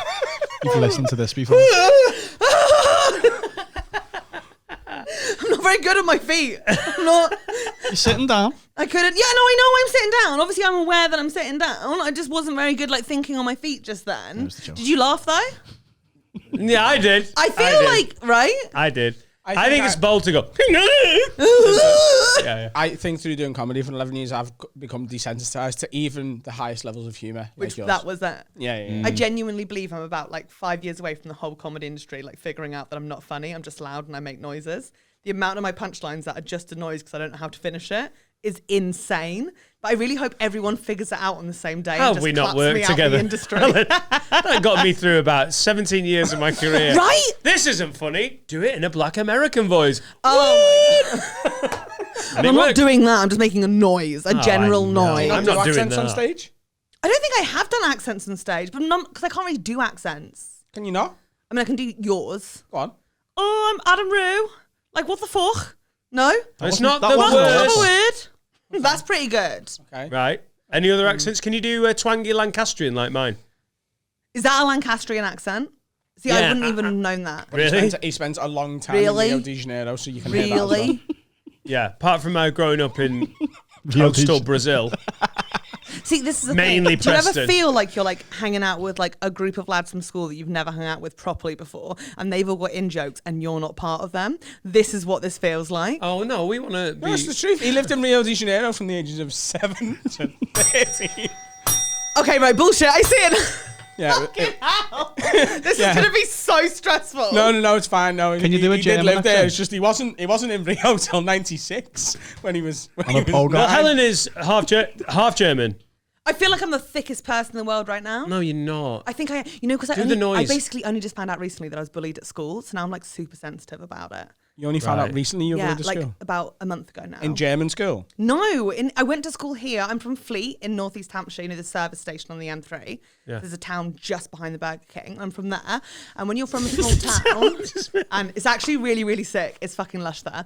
And when you're from a small town, like you are, like you're friends with your friends from like ages like 0 all the way up to 18. And I thought school was great and I loved it. And all we ever do is talk about school now because it's all we have in common because they're like basic as fuck. So we were like chatting about school and then they all said that I needed to readjust it because they thought I was doing a joke because I didn't have a good time at school. I was bullied the entire time and I was too thick to notice. Wow. And they're still going. So did they bully you in the first place, these guys? No, apparently it was the rest of the school, not them. Apparently It does sound like something that they would say, though, doesn't it? That wasn't us. It was the rest of the school. But how thick was I to not be able to pick up on the fact the whole school was bullying me? Oh, well, how nice. Does it count as bullying if you don't know? I don't know. Did I it think make I you was like, feel I thought bad? we were laughing together. They'd be like, fuck you, fat Helen. And I'd be like, banter.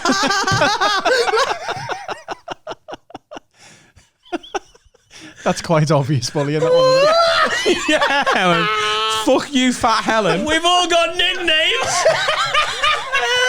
This is gorgeous John. This is beautiful Mary. And you're fat Helen. And then me. Gorgeous John. Beautiful Mary. She had a nice fanny. Gorgeous John in school. What the fuck's Gorgeous John? Under pressure, Adam had to think of 2 nicknames.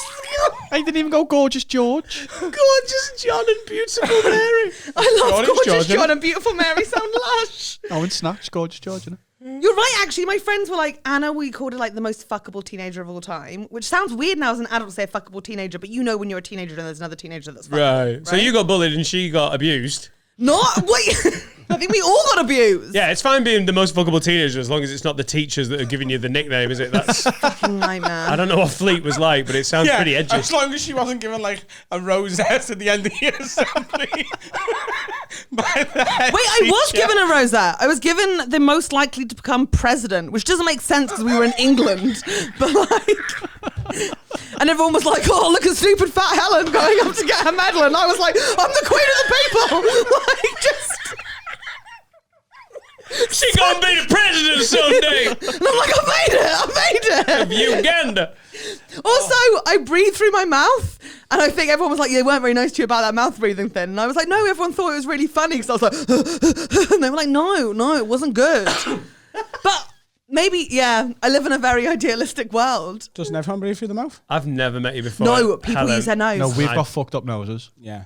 What, you both do? Yeah. Are you a mouth breather? Yeah. Yes, what's this whole thing about being a mouth breather? It's a medical condition. Have some fucking respect. No, but I mean, you have to do it. Okay, I'm don't on your raise side. your hands at a woman in comedy. Fucking chill out for a second. Fucking screaming at me. In a workplace, in my workplace. Could you tell I didn't sleep last night and I'm on my period? Helen. Sorry. I think he's on your side. It's on your side. Oh, thank you. I think she was doing a joke because she knew I was on her side, but then No, I pretended didn't. that This wasn't. is it. I don't understand. I've got thicker as well, Come like on, over the you've years. really got to tune in. I'm fuckable Dan. This is gorgeous Adam. Gorgeous John. I'm going to call him Gorgeous John. John. Withrow.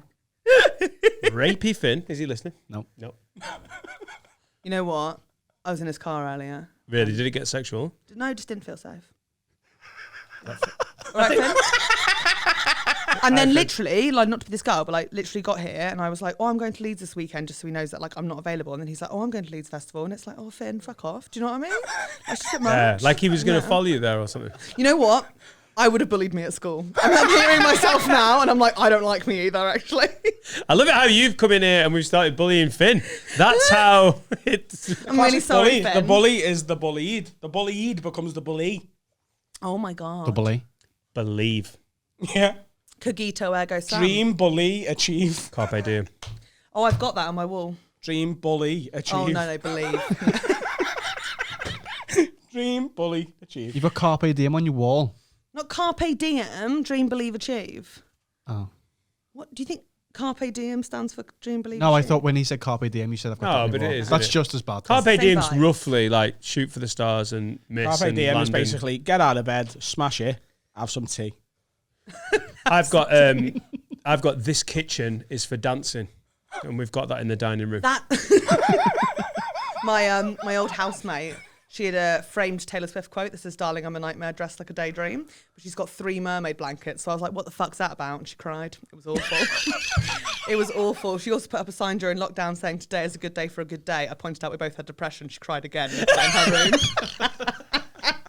One of my best friends from school. Oh my God, I'm the bully. Yes, full circle. This is a really bad day for me. I'm going to have a rough gig later. Do you have any more quotes on your walls? Any more words? Yeah. Do you have soak? Lots, yeah. A meal without wine is called breakfast. I'm basic, so like, Oh, yeah. that sounds, Yeah, because I always think quotes on posters, the ones you can get at B&M and Home Bargains are the best ones, aren't they? Because they're like, Yeah. I want my quotes are in black glittery graphics. Preach. I think it's classy, isn't it? It is. I That's think how it's people know. nice. Yeah. Helen, do you Also, have, it's something to read. do you have that one that we've got? It's quite a common one. Pasty, salt and pepper chicken, come, ass, come, suck me dick, tits, pasties, chips. And That's in B&M. Yeah. No, Carl, that's from Wilco. that's not, because I go to Wilco's about once a week, and I would have seen that in there. Yeah, you Very would. nice, You it's might nice. have done it. What, is that a quote, or is that just Yeah, like... yeah, that was Marilyn Monroe said that when she won the Oscar for Best Actress in 1969. That's all she said. Wow. Are you laughing because you said 69? No, Quite a few years after a death. because I reckon I probably got a year that she might have won one. She was dead. I don't think she won an Oscar, did she? She did. She won the Oscar for Best Actress and Best Soundtrack because she wrote all the music to the first Charlie Chaplin movie. Did you start crying when you said that? Yeah. So passionate about Marilyn Monroe's career. He's like, actually, Helen, she did. She was an artist and not respected. It's my truth. Yeah, Adam actually wrote the original She Candle. died in Adam. 62. Adam enjoying his own bullshit starts enjoying himself so much he starts breathing badly and then He's cries a little wheezing. bit. It's great, and that's how you know the lie's coming, because he starts going. She won an Oscar. When did she die? 62. Yeah, but films took a lot longer to make back then. She was only in the first half. What was it? Delayed the release. Yeah, Yeah. so it come out in 69. So Yeah. she won it posthumously. Charlie And Chaplin. she was on stage saying pasty, salt and pepper chicken. Oh my! You are loving this way too much. You Tupac can't and breathe. Coachella. they got And that's what they made us say. it malfunctioned, but they left it in. It sounds like you're having a panic attack. I'm just having the time of my life. He left it in. You know, I played Marilyn Monroe in year 11. GCSE drama. I cast myself. In what? You cast. How are you the casting and the star? Right, so you know in like drama GCSE, you're Yeah. like put in groups and you get a stimulus, like Yeah. Rwanda or something like that. We definitely got Rwanda once, and we did a still image like power, but we were all white kids, so it was really wrong. Great for the stag do, Rwanda, It was though. fucking horrendous. And I chose our stimulus for our group, and I chose death because I was 16 and I'd really met the devil. And I wanted us to do death throughout the ages. We did a Shakespeare death. And then we did What was the next one? Shakespeare death. We did plague, Everyone death. everyone death. Right. Okay. Yeah. And I think it was an extract from a play called Roses of Ian. And then I Roses know of it was. Ian? I chose it. Yeah. And then I think it was. You have to check it. I know for a definite fact it was. And then we did a war death. He started the plague. Yeah. Who's Ian? Ian Plague. Keep going. Be respectful of my show, please. Yeah. This is And- her I art. I don't know the title of it. What's it called? Roses of Ian, I think. Oh. I think it's a village where they got the plague and they closed themselves in and all thought died. it was so they about didn't a spread fellow in a any garden further. called Very Ian. beautiful. In Derbyshire. I don't know. Oh. And then we did Marilyn Monroe, and I played Marilyn Monroe. But the drama teacher didn't like me. She hated me, so she would just yell at me when we were rehearsing it, being like, "Try and walk like a woman, Helen. Oh my God, try and walk like a woman." And I couldn't do it. But she only hated me because she didn't let me in the school play in year 11 because I knew that she was fucking Mr. Metcalf, the geography teacher, which she was. And I told everyone. But then I was the asshole. But I was the kid. But yeah, I played that. But you were a bit of an asshole. No, because she was mean to me before that. Yeah, I felt okay. like she didn't like me. Yeah. Yeah. Walk like a woman, Helen. Walk like a woman in front of the whole. And I What was were like, you doing? Cool, popular Helen. Walking, just walking. I have a womanly walk. Yeah. I Can you just show no, us? I don't think I do. I think it's because I breathe through my mouth as I'm walking, Can you please show us? and Like a lady. like a lady. So I'm like standing. Wait, should I go towards this one? Yeah. So I'm like walking like breathing through my mouth. It's- I was also like, so I'm 6'1" now, very emasculating for Adam when I say that. And then I am so aware. She's got like a full shot of me, and I'm like on my period. You know when you're like, if I leave. I won't zoom. Oh my God. No, you can zoom in. Like I think it'd be good for feminism, equal pay. Helen, we need a bit more of this on mic. Pull the Can't mic hear up. you. Go on.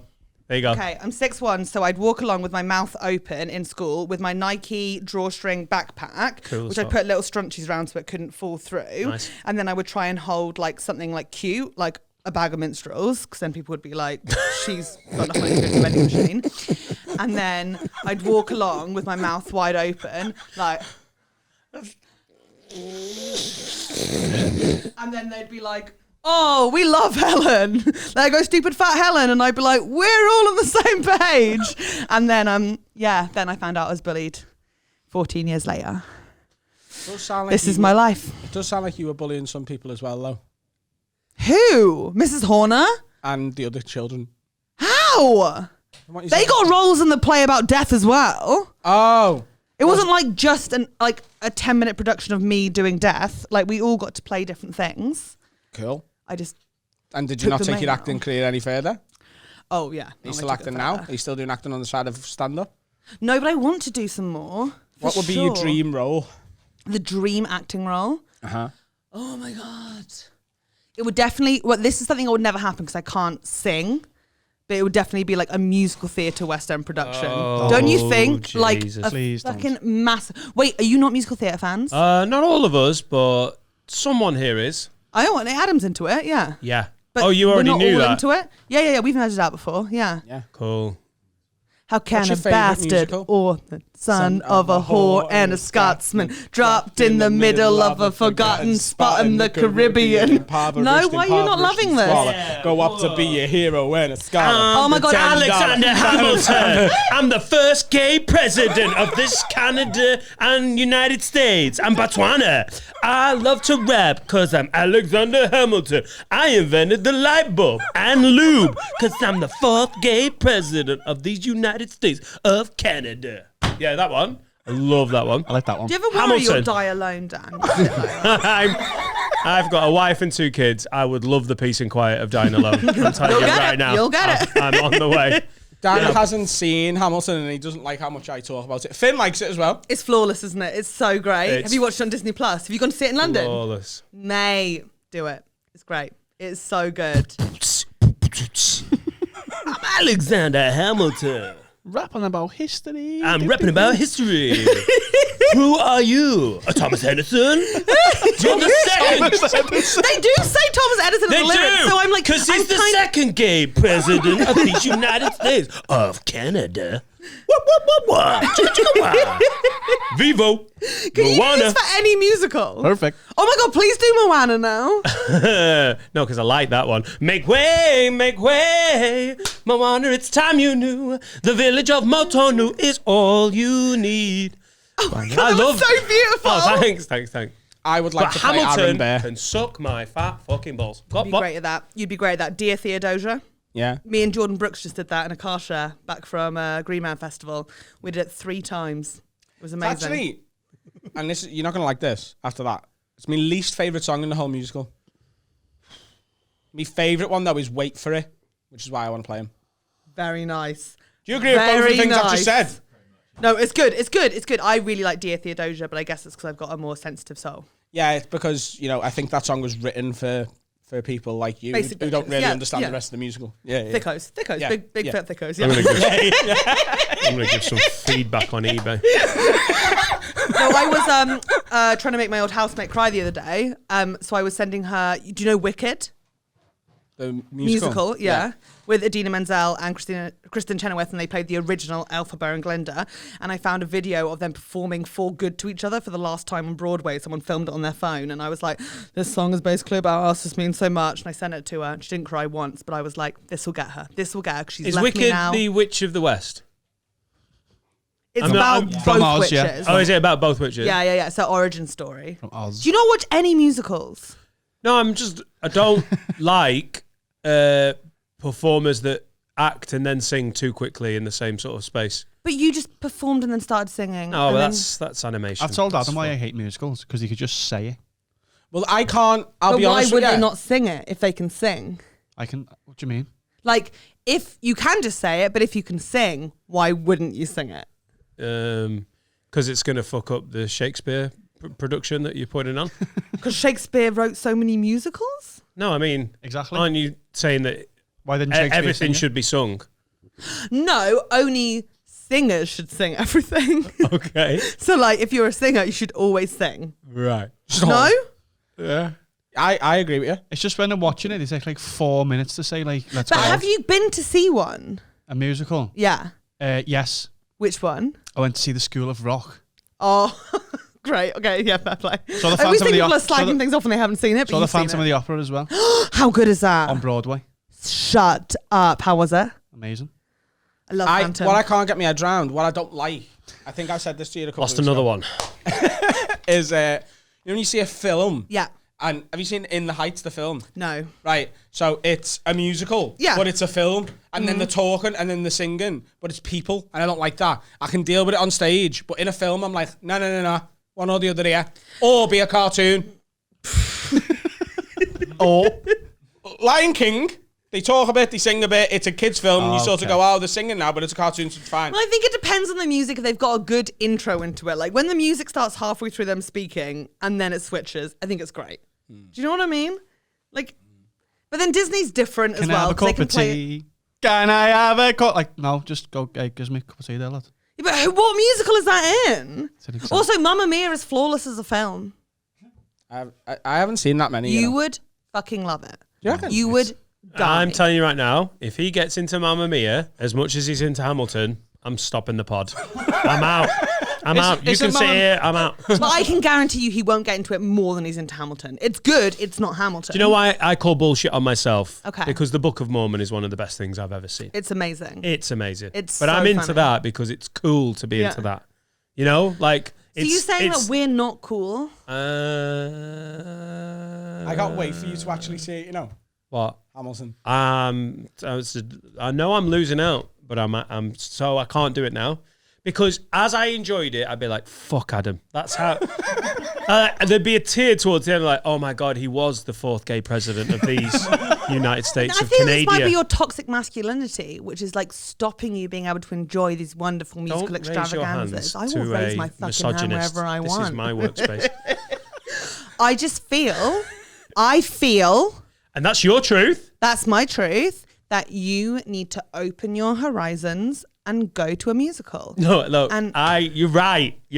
I'm to call me the masculine one here. Masculine. Oh, Said it I'm wrong. the alpha in this room. No, We're I'm all really fully not. aware I'm of that. I'm definitely not. But there's something about musicals that make me cringe. Is that because you had like a traumatic experience? I did a bit of drama Okay, in my here we youth, go. and it So just what makes plays me. were you in growing up? I like just musical I did theatre-wise? some. I didn't do a lot of musical theatre. We once. Okay, you're folding your arms I now. You're know, panicking. they- Don't worry. Don't look at everyone else. Just me and you. Just take the don't- Pied don't- Piper. You're playing with your. I had to do a dance in the Pied Piper. It was awful. A dance. We had to dance, choreographed dance. It's worse than singing. Does that exist as a video? No, It fucking does. I hope not. What age were you? How old are you? Oh, like into girls old enough that I should have been like, what we're doing here? 15. And Were how you did the that Pied make you Piper? feel? I think I was the Pied Piper. The one who chases kids. What? I'm right there, aren't I? That's the Pied Piper. No, he gets the kids to chase him. Chase him. It's the rats. Totally different thing. Have you never seen Isn't it? it? It's kids in It's it. the rats. It's rats. Yeah. Who's kids then? What? Peter What Pan. story were you told? What am I thinking of? Peter There is Pan. there is kids involved. They don't pay for the rat catch. Oh, I can't believe we're getting confused about the Pied Piper. They don't pay. What's amazing is how passionate you still are about was it. Many awful, years after your Helen. performance. I just wanted to kiss theatre girls. They don't pay the Pied Piper Oh, so he for takes getting all the rid of the kids. rats. So I think he gets the kids. He does the That's true. I think that's right. and he takes them to Pedo Told Island. you. So yeah. He pays, and that's On a boat. yeah. But what does it say about you that the only thing you remember from that musical is that he goes off with loads of kids? Like, that's also weird for you, no? Oh my good point, Helen. I'm really enjoying defending Helen. you now. Thank you. The joke was you played the Pied Piper. The running joke of you and kids. I just tied it together so you can all fuck off. Was that a running joke? Yeah. You got a running pedo gag? Is this the podcast I'm on? A running pedo gag? 140 episodes in. Fucking let's do it! Let's You know when it talk about started? toddlers and But I tiaras. don't mind paedophilia, but not to music. Is that fair? Just be a straight, serious paedophile. I don't need musical Well, paedophilia. don't fucking discriminate. I think there is a lot of paedophilia within the musical theatre art world. I imagine there would be. Yeah? There's a lot of children working in it as well. Yeah. Matilda, Oliver, to list a few. And they are the Stockholm Annie? Syndrome. Please, sir. Annie. I want some more. Awful. Philip in Hamilton. Okay, yeah, well, let's play by an adult. Yeah, but he's still a kid. Did you just mention a child from Hamilton? Who's played by an adult? Fam. Prince Philip. Daddy, Daddy, look, my name is Philip. I am a poet. I wrote this poem just to show it. And I just turned 9. Oh You my can write God. rhymes, but you can't write mine. What? Turn the mics off. Both musical paedophiles. On musical theatre, I die. I dreamed of being in a musical when I was younger so badly. And my school, you know, like you've got like budgets in schools for like how much you can spend on like extracurricular stuff. I didn't think they had enough money to buy like the rights to a big musical. So they bought the rights to Big Al, the musical of Al Capone's life. I played his accountant. Who obviously fucked it all up to end up in Alcatraz. And basically it was just like me and like 60 other like middle class kids from behind the service station all being like, we're in Alcatraz and we're mad gangsters. And it was incredible. Do you remember one of the numbers? It's a new world. Oh no, wait, this is the best one. This is on my Instagram somewhere. And we all had to go to the front of the stage and the lyrics were, Chicago, Chicago city full of sluts and wealthy jerks. Yeah. Can you send me that video so I can put it in? 100%. It's really good. I'm very good in it. You don't have to do it now. No. Oh, Rosie Jones just called. Should I do it now? Should we call Rosie back? Rosie knows about it. Rosie, you've got to get her on the podcast if you want to talk about We'd fucking love to fucked up have stuff and Rosie. drama. So I did death as my stimulus for GCSE. Rosie was like, she's also like a big personality like me. She was in charge of our GCSE drama group and she chose a topic of bulimia. And her and 6 of her friends pretended to puke in their drama studio at school whilst listening to Sean Kingston, Beautiful Girls. Yes. Now that sounds way more like A-level, like we're going to do it about GCSE. issue. Yeah. How good is that? It's very so ahead legs of the akimbo, times. isn't it? Like, Yeah, everybody out. kids are suffering with bulimia. We're sick of it. That was Yeah. our school. Weird. No. Did you not do drama at school? You must have done. No, I did drama out of school voluntarily for 2 weeks until they mentioned money. I think our school was. We I was in the school nativity play. What'd you play? I played the innkeeper, and I was the only one with a speaking part. the only one. Have I not told this story? Yeah, Yeah. you have. I want to hear it again. Okay. So The only I speaking was the part. innkeeper. This can't be the only speaking part, though. There was one speaking part. It was narrated by the teacher at the nursery. That's really offensive to me. Teachers. trained for several years, did their PGCE, like massive sort of like commitment to the children. Teachers. Childcare professional. Some random whore who showed up and screamed. Think, Adam, really think. You are embarrassing yourself. She's narrating it. And then Mary... So... We knew in advance that I was the only speaking part, so my dad was filming it. He's on the front row, and he'd sort of, I remember it. It's a weird sort of like flashbulb memory. I can see it really clearly in my head. I remember him going to me, just get the line out. That's all. Once you've done that, you can relax then. The rest of it is just get that out and you're sorted. So she goes, and Mary and Joseph went to the inn, and they asked for a room. And the innkeeper said, and I went, no room, go away. And then looked right down my dad's camera and went, I did it!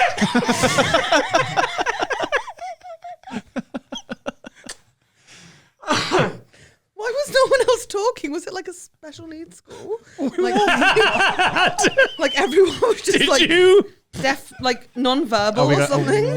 Special It's okay if you were. I'm just genuinely curious. Somebody else opened up the subject, so I think we can run with it. I honestly don't know. You know how Helen only just realised she's been bullied? If you only just realised you're special needs.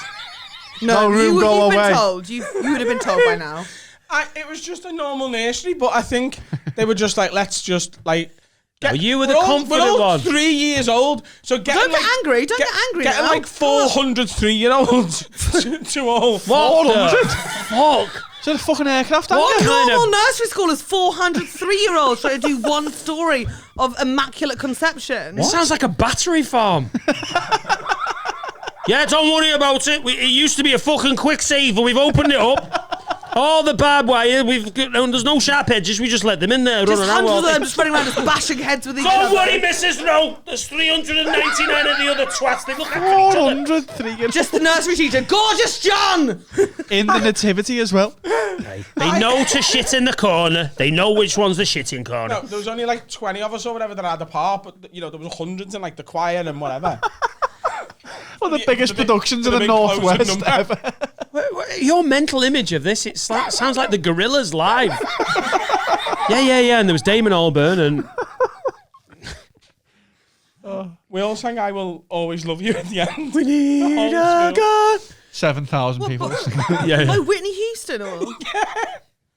It's well What? known. You sang what at the end? "I Will Always Love You" by Whitney Houston at the end. That's of how the they end the nativity. nativity. Jesus sings it in the cot. Some of the things you lot say are so scouse, it's phenomenal. Right, at the end of this very religious service, we're going to fucking... This one's for Mariah. Whitney. She's not even dead. She's dead inside. Mariah Carey. But yeah, so there was getting the entire nursery full of kids. I don't know. I didn't count them. 400 was an estimate. But A large one. getting a lot of them to all learn lines was going to be like, can you imagine how shit that play would have been? And they were like, fuck all that effort. We'll just give the star one line and then we'll give everyone else, I'll just narrate it. So you're the star in that then? Yeah. He's Like on the only- poster, it was Adam Rowe as the innkeeper. He's Or the, just John he's the as protagonist in that Joseph. story. There's not really any good poster. lines in the Beautiful nativity, Mary. though, are there? As Mary. The post. You can get a good song, but not a good Fuckable line. Angela. What do the kings say? What is? Oh, I've brought you myrrh. What is? Here's some presents, lad. Happy Christmas. Well, they just narrated it. They just went, and the kings brought gold, frankincense, and Frankensex. Look, he's having the best day of his life. Let him be. Frankensex. gold, frankincense, and fucking Nah. a pair of 110s. There you go, kid. Crack on with Were that. you the innkeeper as well, Dan? What? Were you an innkeeper as well? You both have that vibe that you could pull it off. I did a lot of Amdram. I did a lot of youth drama. Yeah. Love So I it. did, you know. Were you ever the lead? I was in Adrian Mole, and I was the friend. I was in Blood Brothers, Who were you in Blood Brothers? the poor one. The lad. There's two. Yeah, I was Eddie. Yeah. Oh my god! the one who dies? This is like my fantasy is three lads discussing two Blood brothers. Brothers and knowing the names of the characters. This is genuinely a turn on for a lot of people. Put shoes on the table. God, it was This like is a musical, so you are into it. Is it yeah. a musical? Yeah. We Yeah. just studied Blood Brothers at I school. thought it was Oh a play. no, we right. didn't do. We did it as a play. Is it not a We play? didn't do a musical one. Oh, you didn't do the musical one. It's a play, isn't it? Yeah, Yeah, I this thought wasn't it was a musical. play as well. You're my fucking brother. Get on me. Go it. It's actually they got turned into a musical and it had Mel C in it for years. Yeah. Don't Yeah. put your 110s on the Did she table. play Eddie? Blood Brothers Mother. is the one where they're separated at birth. And you got an And amulet. then they get together and like Yeah. No, we did got it. an amulet. They get half of the medallion each. We did the Scouse version of it. We had two halves of a forever friendship bracelet. Yeah. Lad. No, it's one 110 each. Right. You've got We were on one a proper shoe. budget in our school. You got half of a Mars duo each. At the end, you have to put it in the packet, make sure it fits. Get on me. Go ahead. You went to the Blue Coat. I went to Heenan. Separated by 4 miles. You look like my dad, and my mum's a slag. Does someone die at the end of that? Spoilers. Did you Oh, not think- They all die, don't they? They all take cyanide. that's where there's the best That's song. Jonestown. You just mixed up Jonestown Massacre with Blood Brothers. I thought they had the Blood Brothers. They all have a drink and it's got poison in it. That's Jonestown. That's the Kool-Aid. Don't Drink the Kool-Aid. No, their production was set in Hitler's bunker, Berlin, 1945. Deine Blood Brothers. Anyway, you speak German. Blutbrüden. Yeah. Blutbrüden. Oh, there you go. So you're not German, you're just half German, or you just speak German. Yeah, Come on, Ellen. no, it's like Just it's a bit complicated. My dad's English, but his family came from Germany, which is like fun, but then like not lol if you figure out the dates. Okay. You know what I mean? Okay. No, but they were already. My family's clean. We're clean as shit. They'd already moved over here during the World Wars. Okay. So The we're naughty bits. like we're. I feel like the more you say you're clean as a German, the more fucking dirty it sounds like your family were. But like we're good. The only thing we have is that we didn't change our surname to like an English name. All right, Which I'm okay. assuming And you they- also look like Hitler's dream.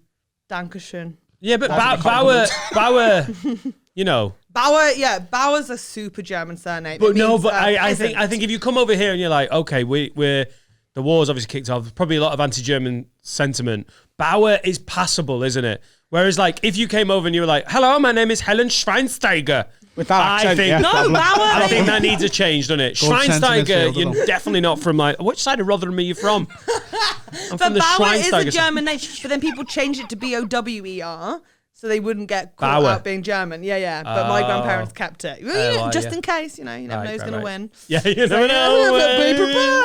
What part of Germany, though? I want to work out the football team. Well, I'm just not into football. No, I but just what feel part of Germany? where my family are Yeah. from. Well, my dad's mum Austrian, and then my dad's dad Southern Germany, like Bavaria area. But I've only lived in Berlin. So Yeah, I'm sorry. I'm not a football person. You started comedy in Bavarian, Germany, though. didn't you? I'm sorry. These are yeah, I Bavarian. did. Yeah.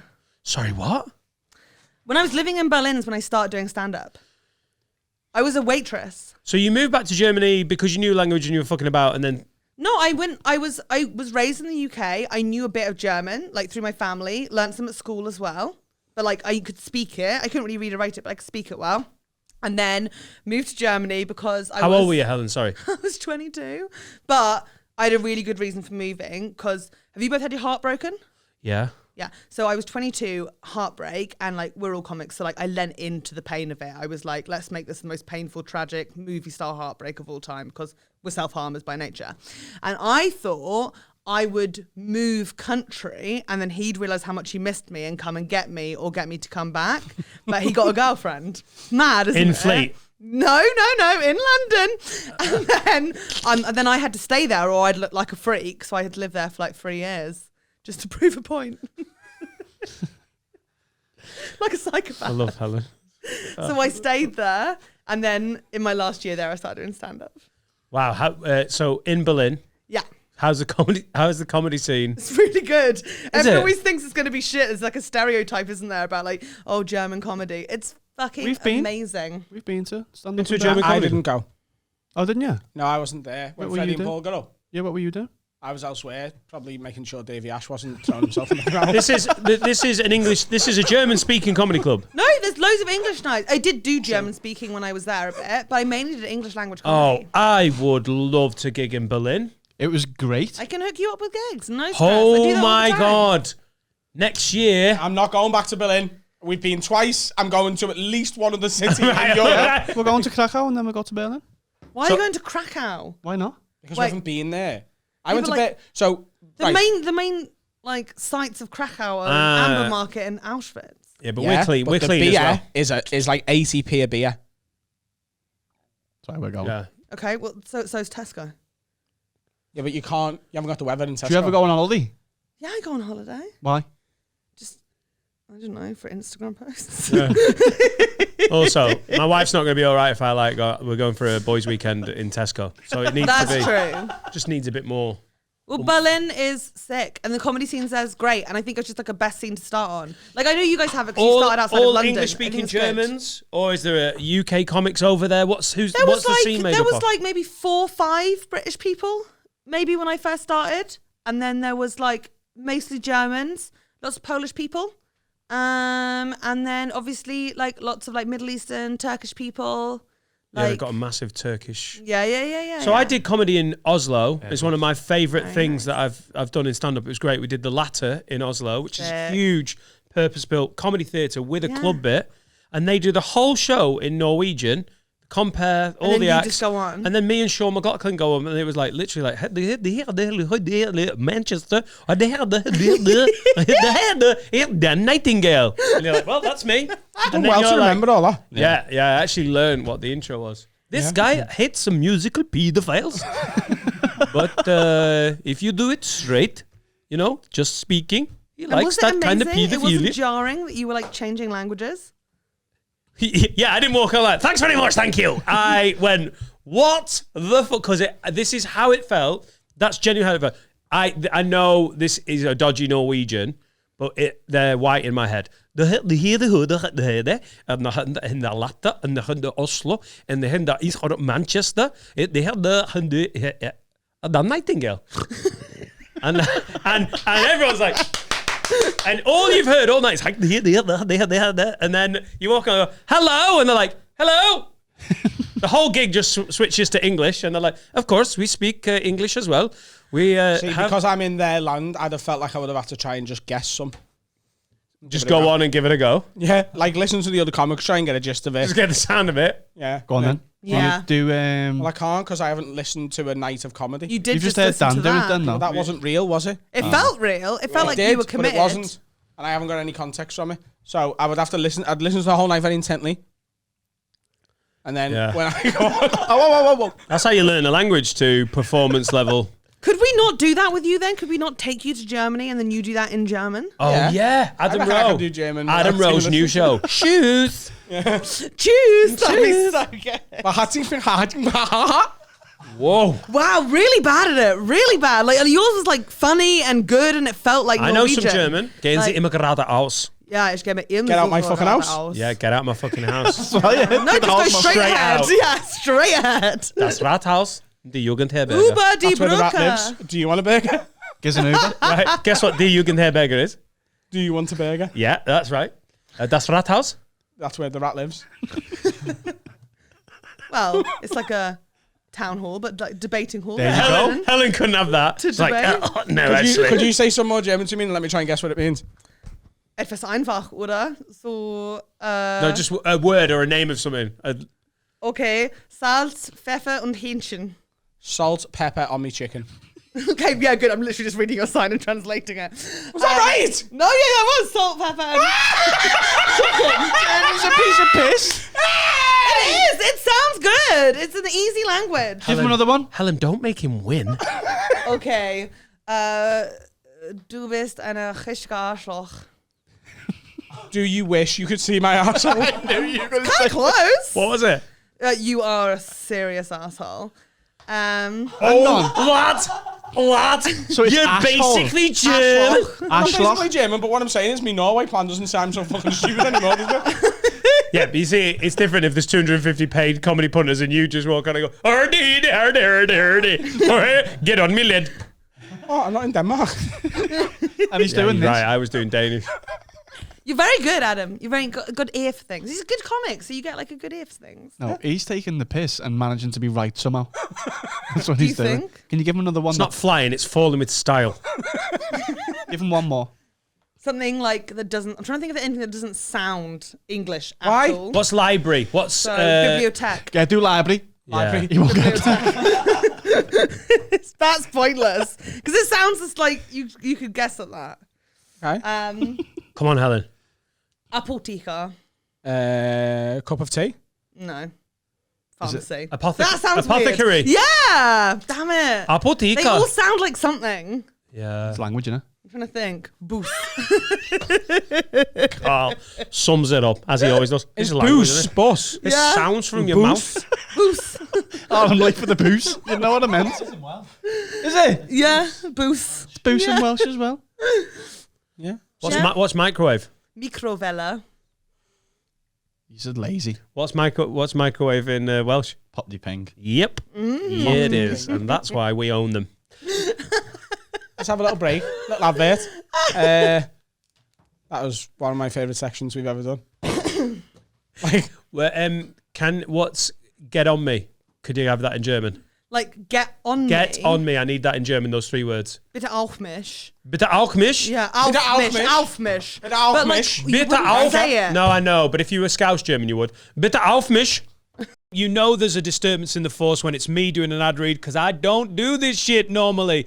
But Manscaped have dropped a new ad. It's important. We love these guys. They've supported us, so support them. This ultimate package includes the amazing Lawnmower 4.0. Manscaped, the leaders in male grooming, have done it again. 2 million men worldwide that trust Manscaped with the new Performance Package 4.0 by going to manscaped.com.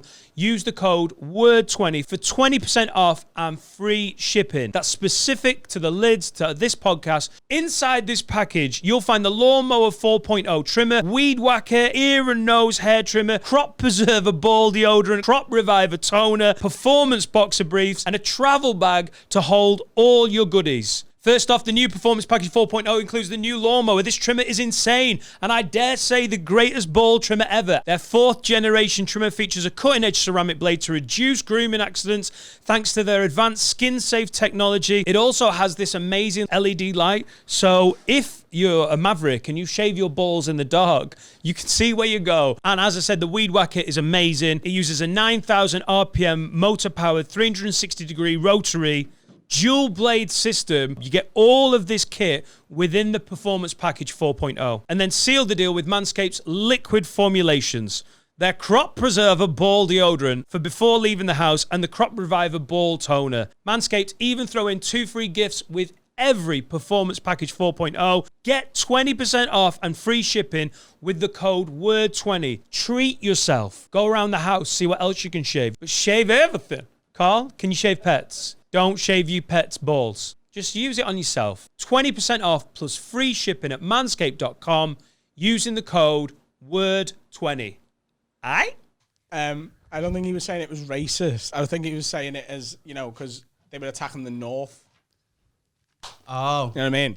Which can be called racism in a humorous way. Like having a go at Northerners isn't racist, but it's problematic. Xenophobia, is it? Do you know I'm recording? Yeah. All right, cool. We're talking about racism in the North. Helen, do you want to help us help people? Yes. So what happens is people watch, like the stuff we've just done in that first section. Mm-hmm. People watch that and they're like, do you know what? They're who I want to help me. Yeah. Like solve the problems in my, like they look like they've got their shit together and altogether stable. Yeah. Very happy. We know some northern racists, but apart from that, we're doing all right, aren't we? Yeah. We help. Well, you look at like Dan and Adam, you're just sort of like, yeah, be the change you want to see. Like, thank you for being you and thank you for helping us Be all. the change you want to see. Be the More change you wanna white men see. in comedy. The change the world wants and deserves. How big's your Patreon? Suck our white balls. He's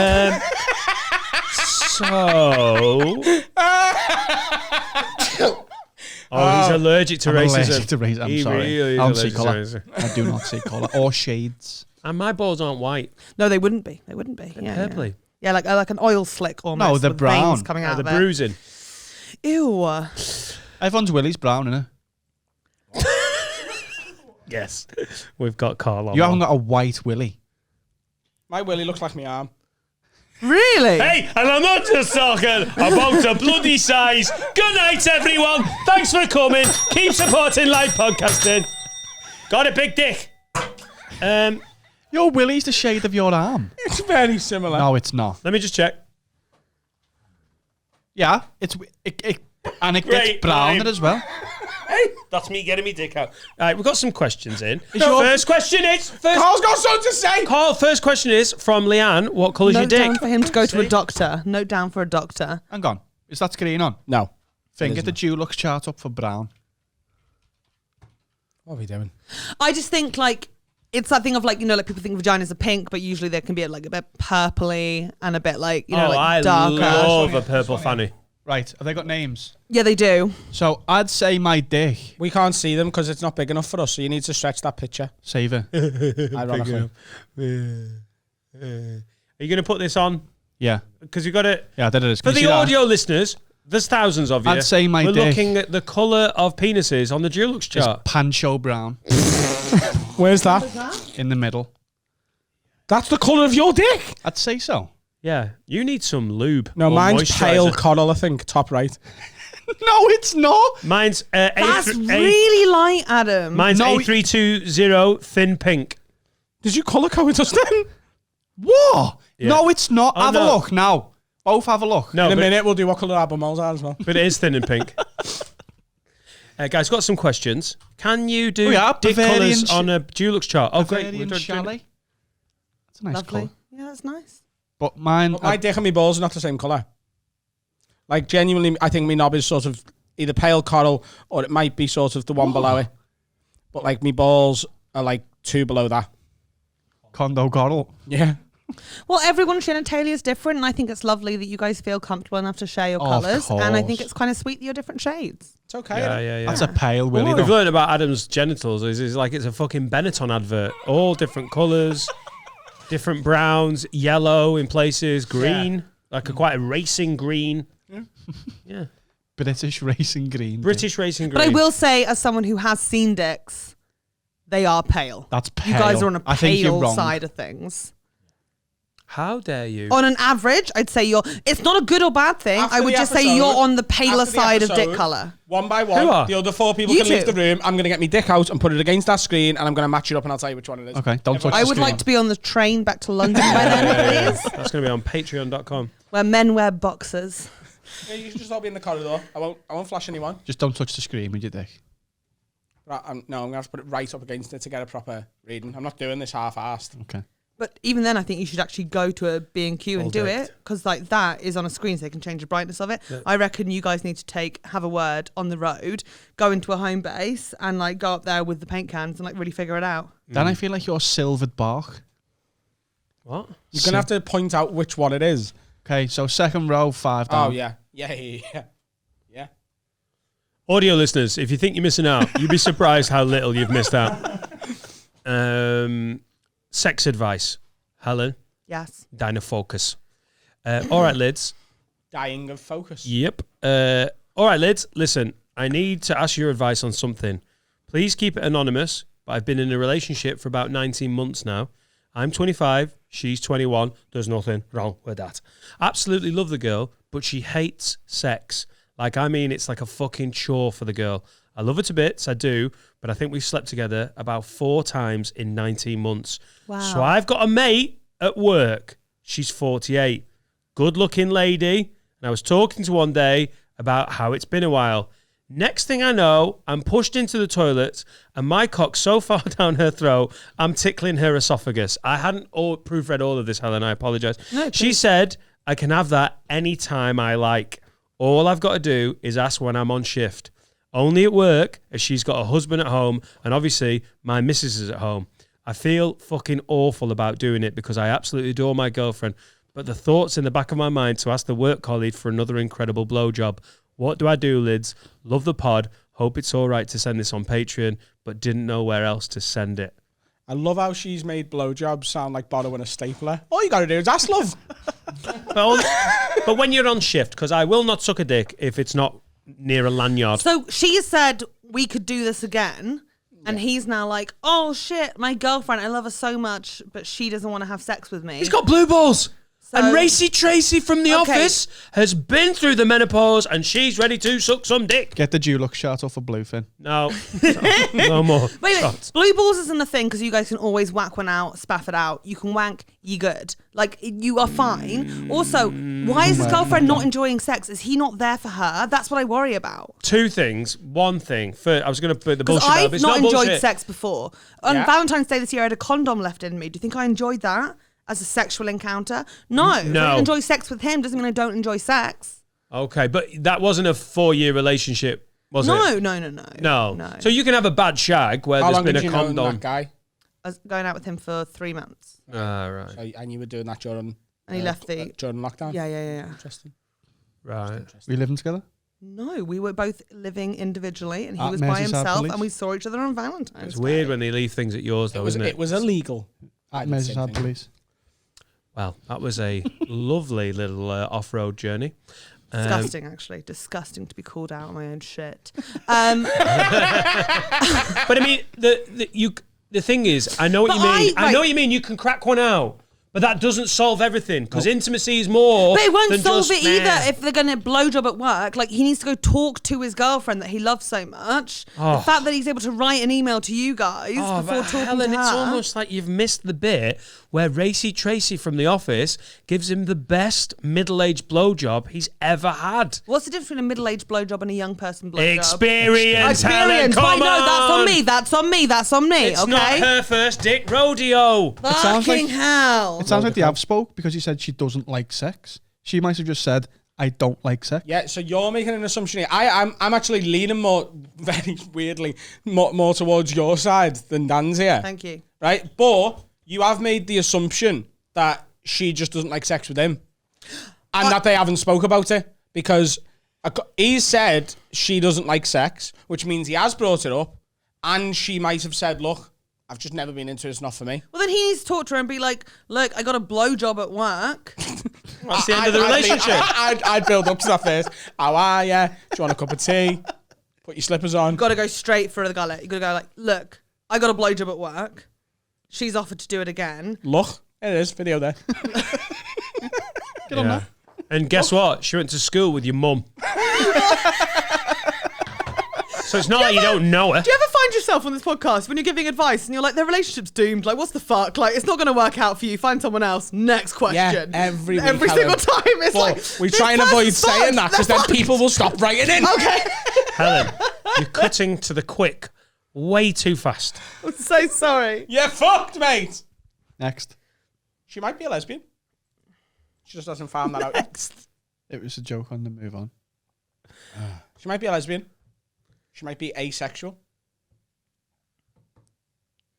Or she might be on like, Why is everyone there's a million reasons. Why are you treating this fucking email like the second part of it with the blowjobs from fucking Linda from HR? Like, I get it.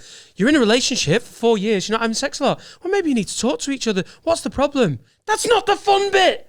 Let me take my teeth out, duck. That's the fun But bit. I think You think fundamentally, women lose Dan, their the problem is 48. Yeah, at 48. So that's what's happening in Lancaster. Women have no teeth at 48. there's people at 9.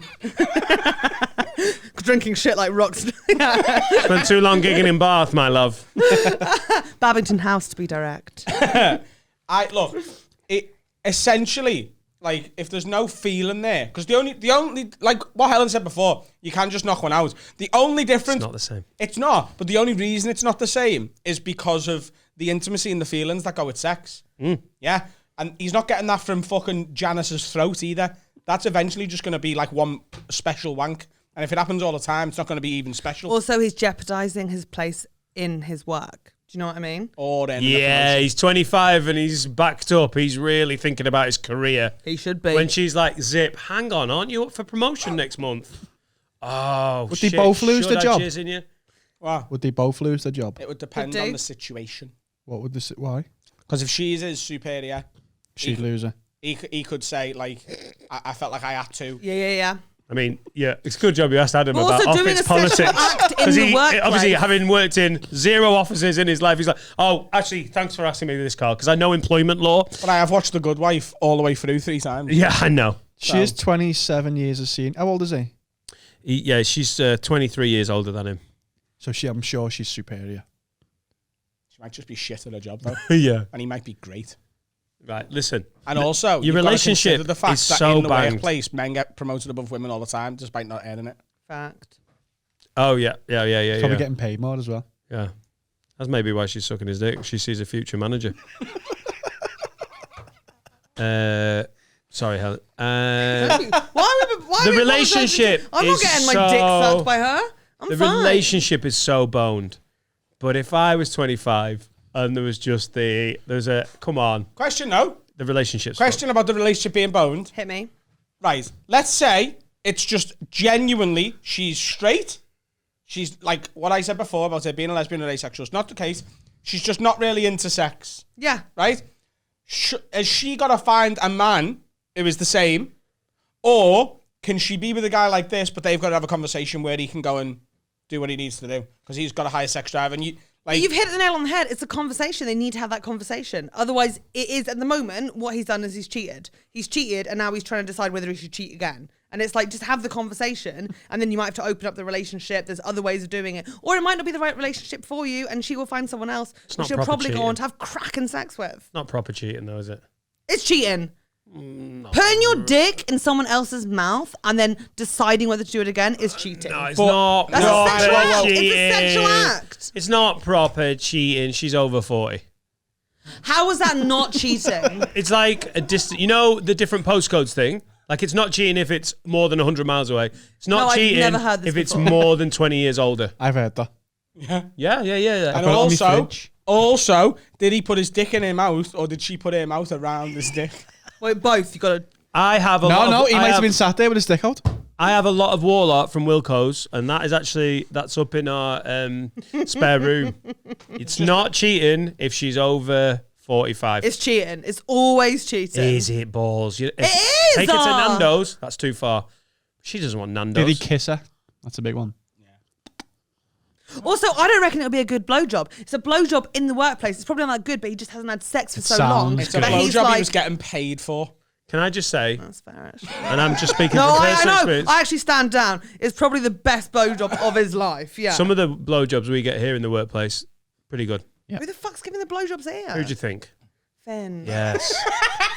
We get the dynamic.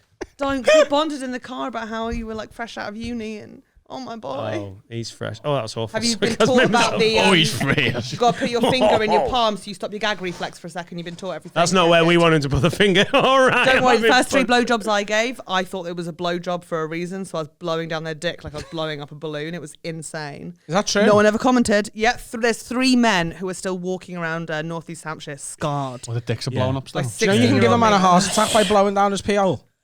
What? Because if you blow into a man's dick hole, Yeah. the air can get into your bloodstream and it can give you a heart attack. It's not a heart attack. Well, they all live. They all live. Hey, P.S. That's what we're talking about. Inexperienced blowjobs compared to Racy Tracy at 48. Hey, Racy JC. There's no blowing. It's not kid's birthday party or a grandkid. Is it a pull? I don't care. Not It's in it. cheating. And there is a beautiful woman who doesn't love sex out there who is at home right now going like, where is he? And he's coming home and he's got lipstick on her dick. And how do you think that's going to make her feel? Rookie move. Or she hasn't got enough sex drive to have sex with him because she's shagging everyone.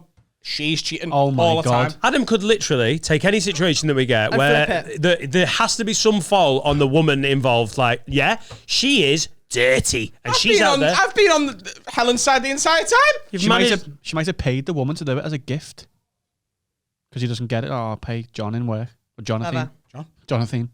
How would she initiate that? The 21-year-old girlfriend would what? Just wait till the Christmas party, look at the dirtiest old girl and think, I'm just going to slip her 20 Call to quid. the office. Just call to the office. Ask to be put through to someone. Just like say a random woman's name. Jonathan. It's doable. Who's most likely to give blowjobs for money? Yeah, HR. that seems valid now. Yeah, now you said it. Yeah. Wow. This is Solved. If you're young and you're with a partner and you haven't got sexual chemistry, it's important to you. It's a major problem because at 25 you're in the peak of the one. Your voice has changed to make like This sort of like a is, public hey. service announcement. I was with a girl when I lived in Newcastle. Good for you. We were together for about He's two. gone from being two or the three- comedian on stage to the comedian on the news doing the apology. It's amazing, isn't it? It's amazing. No, but let him Oh, be. this is let what I'm him be. apologising for. And Very sorry. we were seeing each other about 2.5, 3 months. Stayed Wonderful. over at her. We had sex maybe half a dozen times, Good and for you. she wouldn't let me touch her vagina. And she didn't discuss that I wasn't allowed to touch her vagina. She just sort of did this weird jujitsu where I Really? tried to. So But this is the we thing, had to start having everyone's sex different. without. I any, don't think he's ever been to a jiu-jitsu class. Were you fighting people and then trying to shag them? No, I just wasn't allowed to touch anywhere near. Aside with your penis. Yes, but we did bonk a few times. But Oh, I so had to just sort of. penetrative sex, but you weren't allowed to like There was no guiding. go down. Okay, Oh, yeah. there was no. Was she guided? No. There was no hands. She just, if I tried to touch her, she'd sort of push the hand away, and it was just a sort of like, I maybe have she to guide. guided I'm a a fat bit. lass. I don't want them to miss and just try to get in the belly button or something. It's an absolute nightmare down there. Been there. Yeah, it's Yeah. rough, isn't it? Y- Yeah. You're like air traffic control. You just guide them in gently. Just like get my position right and everything. Like, oh, fucking Here you hell, go, we sweet pea. Yeah. Yeah. What were you doing with your hands then? I literally just trying to be like, oh, and then she. Did you not feel to go at any point, Right, this No, happened but like we were 3 times young. now. What's We going were on? so young. It wasn't like, why can't I touch your fanny? Which is what I should have said. We just had awkward. And you know when you want to get that laid. aggressive, just Also, like, why should- never say to can't touch your anyone, fanny? why can't I just touch your fanny? There's a way of having that conversation without, why can't I just touch your fanny? Like, you just sort of go like, hey, like, sexually, intimate-wise, like, what do you like, what don't you like? And then You they obviously will don't like me usually touching your fanny. reciprocate it, and then they can say, like, oh, hey, I don't like this, and then you can discuss it. Oh, you're right. But the problem was I wasn't a 38-year-old sociology lecturer. Like, we were 19, and I was like, I just want to sort of get. Right, can I just check something? Are you a 38-year-old sociology lecturer? No, but that was a 30-year-old mouth-breathing moron, and I fucking know. I don't even have a degree, mate. You know, I'm a fucking.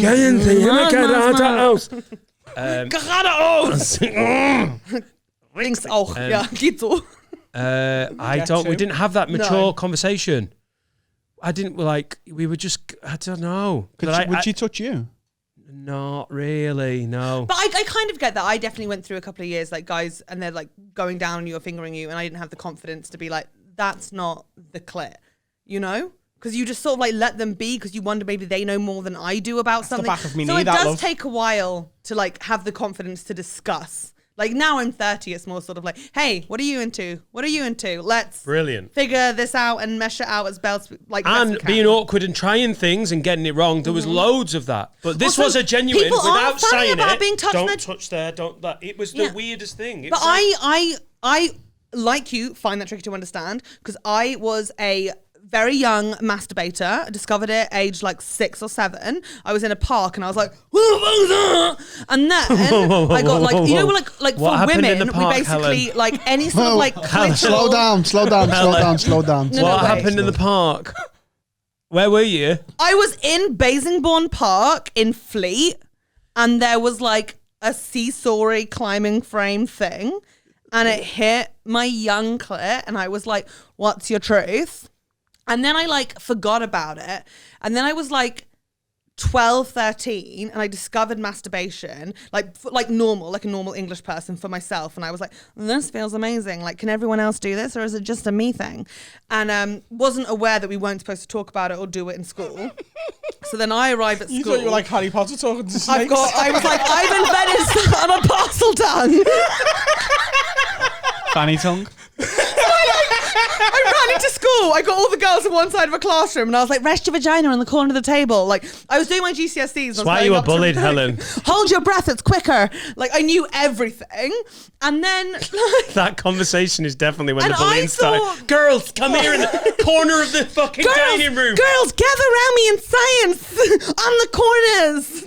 Think about Couldn't even kick it out of science for that because it is science. I only did it in science. I got the girls to do it in math science. I'm 6'1", so the table was high enough for me to rest. Yeah, it's fine. I basically then thought that everyone was lying and pretending they didn't know it. But the older I get, the more I realize there are lots of people that don't wank and masturbate and don't like enjoy it and don't enjoy that touching feeling down there. Yeah. And It's not uncommon. I know that now. At the time, I wish Yeah. I'd gone, what is going on here, mate? But it was Oh, yeah, just and so... women love Not being all like called you. mates. I want to clarify what I was saying. I think in your situation, even as a naive sort of 18, 19, whatever you were, I think like the second time that happened, at least after we'd finished, I'd have gone, what's this hand thing about? But it's actually really, to be fair, on her to go, just so you know, that thing I've done twice, I don't like this. I just can't handle it. I actually think it's It's on actually on both her. of you. It's on both of you. Communication. My is mate key. started calling, because I told my mate about it, started calling it Eddie Honda. You know, in Street Fighter, Eddie Honda's special move was like, like that. And that's sort of how it felt. No idea what Street Fighter is. Eddie Honda's special move, computer game? his hands sort of blurred. And it Like was like Tekken. I don't know. Fighting game. I don't know what Tekken is. Finish him. computers. I know. Sims. Yeah, Neopets. I think MSN. at 21, if she's had sex 4 times, she's not like she's not the corner of the table masturbator, is she? Probably she's not. probably- Probably not. Yeah, there was definitely there's a small group of us. Or sexual maybe she freaks. only likes fucking seesaws. Maybe she what? Maybe she only likes fucking seesaws. Maybe it was They just are better. good. Maybe They it was are just better good. to seesaw. Yeah. So I'm maybe just saying like, there's many um, possibilities. On a roller coaster, when you go down, you get that little like, no.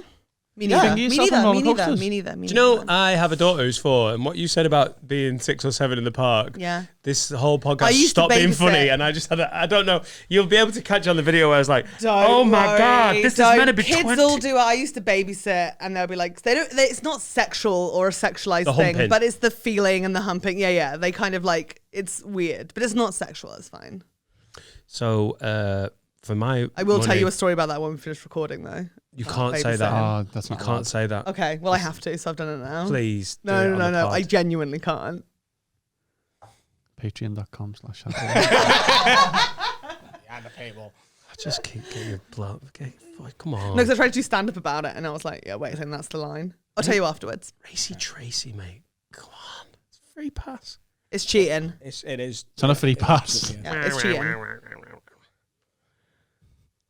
Also, Do you know what I if think you're happened gonna there? cheat, I don't think you do it in the realise the office. only person Like- that would agree with you is Freddie Quinn.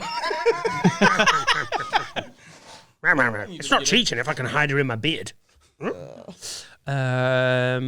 Wow. That was 23 minutes for one question. Okay, I'll do the next one in one sentence. Ooh.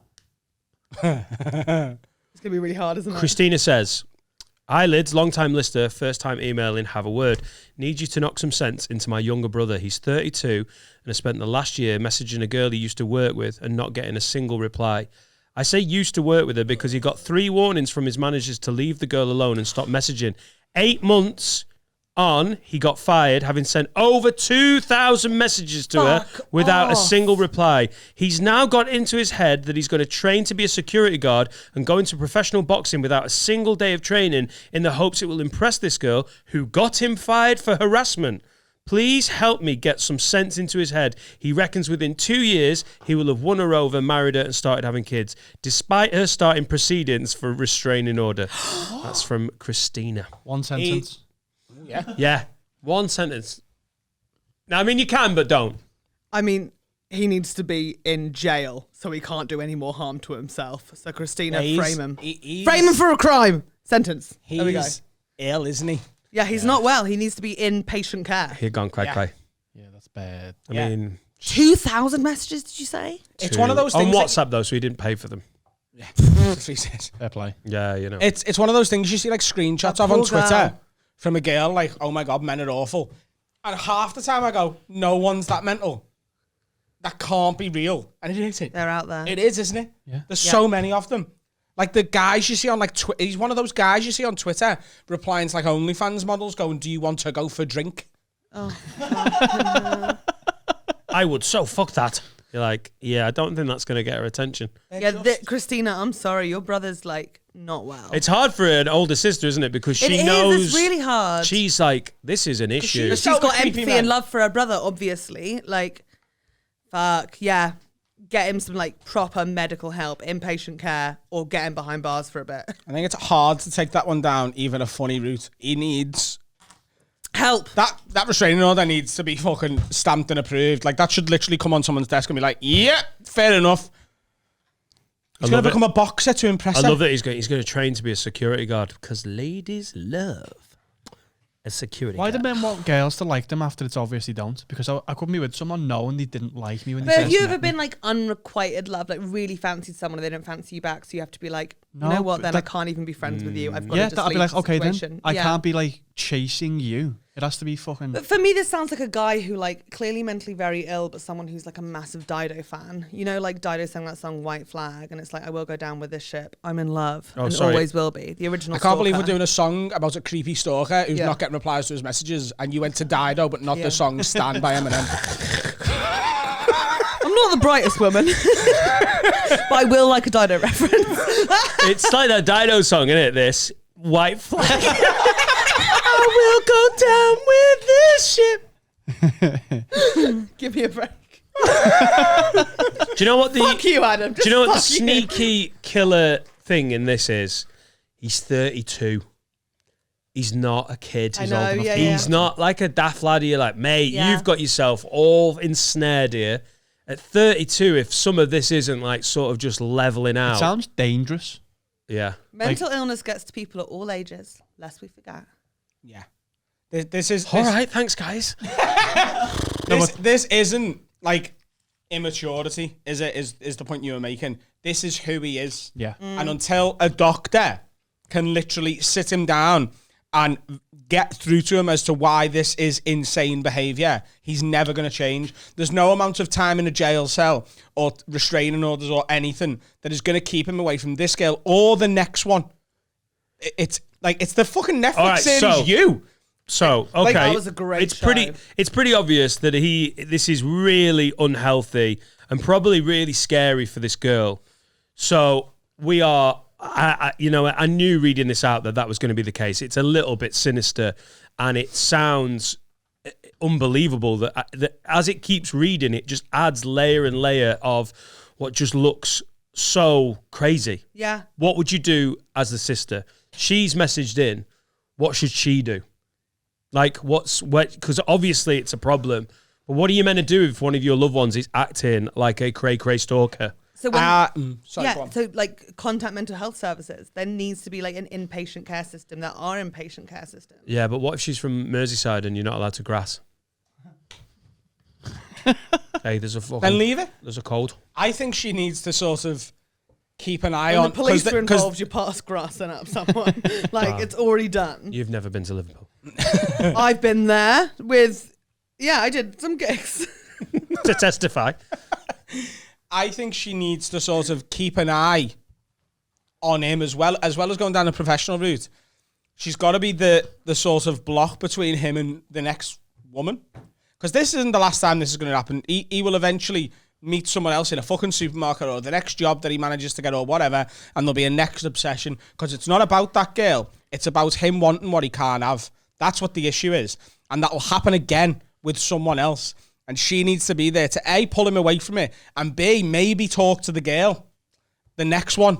And I know that's awful, but she's if she's sort of the family member who's writing into podcasts and asking these questions, it's her job to get in the way of his dangerous behaviour. She just needs to professionally cock block him. Is it her job though to get in the way of dangerous behaviour? She is the relative of someone who is dangerous, and if the authorities aren't doing enough to protect other people in the world, yeah, but she needs to look after herself too. Yes, she does. That's what I was thinking as well. Like, I think it's just such a complicated situation. I think that, if any girl, you do need to take the lead of a professional healthcare specialist. Yeah, but not police healthcare. Yeah, but I can say from family experience of very, very, very, very recent past that telling mental health services, this person in my life is struggling, a danger to themselves and others, until that person goes, I need help. Yeah, it is borderline impossible to be taken seriously. And even when that person says, I want help, it's still very close. And because there's mile-long lists, because everything's underfunded. But don't let that put you off trying to seek help. No, 100%. But no, totally, yeah. Yeah, like, you might get lucky and you might get seen at the right time and whatever. But it's very, very difficult to get the right help for the right person at the right time. And because of that, he's a dangerous lad, and he's out there being able to be a dangerous lad. And in my personal opinion, it's on your family and your close friends to recognise that and do everything they can to help it not be as dangerous as it could be. And that includes her, and if he's got a brother and a dad and friends and whatever, it's on them to... as much as you're right, in a perfect world and in a perfect system, in a country that isn't run by Tories with a massively underfunded NHS and massively specifically mental health services are drastically underfunded, in a country with that system in place, it's not as easy as, this guy might kill someone, so should we make it harder for him to do that? Like, you've got to sort of just take the lead and go, he's my responsibility as my family member or friend or whatever. Pretty sobering way to end the podcast. Tickets for my stand-up tour are available at dannightingale.com. And that's very true. It was a little bit, yeah. Where are you going on tour? I'm just being a dick. I just tried to get a laugh out of a very serious ending. And we do need that here. Yeah, no, I get it. It's cool. This has been a fucking laugh, Helen. We've never met before. I know, weird. And I love it. I know your name. I think we must have done like gigs together, but like ships crossing in the night or something. He always gets off before you get there, he's told me. Classic. Yeah. Everyone does that. Why does that always happen? Am I being bullied now? Is this it? Is this bullying? Where can I masturbate? Show me a corner of a table. Oh, yeah, loads of places. No stress, yeah. Oh God. Where can we find you? You can find me. Oh, online's the best. I put everything on Instagram and Twitter. Which is Just follow me there at Helen Bauer, Bauer, German spelling, full German. There's another Helen Bauer, and she's got my handle. She's also very nice. Go follow her. She's a babe. She does in Germany. We've hung out a couple of times. Would it not have been like Helen Bauer comedy? Would that not have been better than just a Bauer? Yeah, but it's hindsight, isn't it? So thanks, Adam. But like, that's How what did you done hang now. out with Helen Bauer? She was getting tagged in loads of comedy shows. So you met up? And so then she was like, oh, I live in Berlin, and I still go and do shows in Berlin every now and again. And I was like, oh, like, so annoying you get tagged in all these things. Let me give you a free ticket to a show for you and a friend. And then she came along and we hung out afterwards. And she was great. She was a cool chick. So we hung out again next time I went out, and I gave her a ticket to a show again. Do you know, I work for She's some nice. promoters in the West Midlands called the Nightingales, and they came to see me on the bill because I have the same name as their That's son. nice. And then they were like, we're going to book him, and I got on really well with him. See, that's lovely. There's an Australian comedian called Adam Vincent, and my name on Facebook used to be Adam Vincent. I remember this. And then someone messaged me offering him writing work, and then I was like, I'll absolutely do that, because I found out because I didn't know it was like for it him. wasn't They were supposed like, hey Adam, I've been told you'd be a great fit for this job. Here's the writing work and here's the fee. Do you want it? And I was like, fucking But right. was the fee not in Australian dollars? No, because it was a British job. So no he's way. in Australia, but he writes for British TV and British comedy and stuff. So, and it was good money for what was like 2 days worth of writing. And I was like, yeah. And I was like, fucking got that. And I literally went out and bought myself a new jacket, and then found out that wasn't for me. A writing jacket? Yeah, a writing jacket. I was like, do you know what I need? I need to get in the zone. Never spend the money before you've made it. Come on, you know I that. had made it. Yeah. Someone offered me money, and I said, yeah, I'll have that. Had you signed a contract? No. Well, then you hadn't made it. I've ever You signed a never contract. signed the contract. We haven't got a contract. Think, you fucking morons. Plan ahead. We trust each other. Yeah, that'll end well. Yeah. You really trust. Also, I'm going to be starting a podcast with Catherine Bohart soon, so please listen to that. Who's coming on the pod soon? Is she? So hopefully that stuff will be Yes. finalised when Catherine Bohart's on and we can plug it Yeah, properly. I mean, we've got loads of names, but we're going through lots of different options at the moment. But What are your options so far? I want to call it Hogs. Oh, I like it. Hogs. Like pigs, because I'm just like really into Babe. Yeah. Yeah. And then she's like, can we think something You're clever? really into and I was Babe? like, Hogs. Yeah, Babe. I think What's it's it just really about? Is emotional. it? What's It's the? about a pig A little who pig. It's a little pig. It's a little learns pig to be a sheepdog. who gets taken away from its mummy, and then it gets taken in by a sheepdog at a different farm, the Hoggett's farm. And then This it is very learns- similar to- No, wait, more than very this. similar to the it plot of learns to be Babe. a sheepdog, but not by screaming and yelling at the sheep and scaring them, by asking them nicely to move. Baramu. For your to sheep, your crew, your name be true. It's beautiful. What's the podcast about? flocking herd. Me. Right. Right. It's about you. Yeah. Just you. Yeah. What's Catherine's I've job? got a now? lot to say. What's Catherine's She'll job? be listening to me talking about myself. Cool. That's the plan. That's the plan. No, just fun chat. We did an online gig for ages, and now I we're think like, Hogs works because you're going to let's keep the hog the channel. podcast. yeah, I'm gonna hog the fucking shit out of it. Nice. I'm a big talker. You know that. We've been here for a while. Yeah. Do you want me to go now? Should I fuck off? Is this bullying? Am I Feel being like, am I bullied? being bullied? I do feel like I've been bullied, actually. No, you don't. feel like I do. Don't, please. What, don't in come here? I think I'm going to tweet about it. No, don't tweet about I'm gonna tweet it. about do it. that. Don't tweet about No, it. do you know what? Siri, Tweet send it. voice recording to Do you know what? Steve Bennett at Tweet about it, shortall.co. and we'll just retweet it, and we'll just Yeah. see what happens. We're a friend to many women We are. in the industry. Oh my God. What? Look at that message I just got. What does it say? You're a secretive Top little... one. My flaps just fell I want to out. find out. We'll do it now. What's happening? We can't say it. You're the worst pair of dick teasers. Yellow card, red card. It's over. The pod's over. This one specifically. Thank you. Famous for having me. comedian I has had just a- been outed as a murderer. Find out next week. Patreon.com/HaveAWordPod. You believe me as well? Dun, dun, dun! Yeah, Mickey Flanagan killed his nan. There's no way Allegedly. Mickey's grandparents. Let's are get still on me alive. again. No, back in the Get day. on me. Allegedly. Auf mich. But, yeah, bitte auf mich. Auf mich. Get auf mich. Is that what you want to say? Get off, Mish. Say it again. Get auf mich.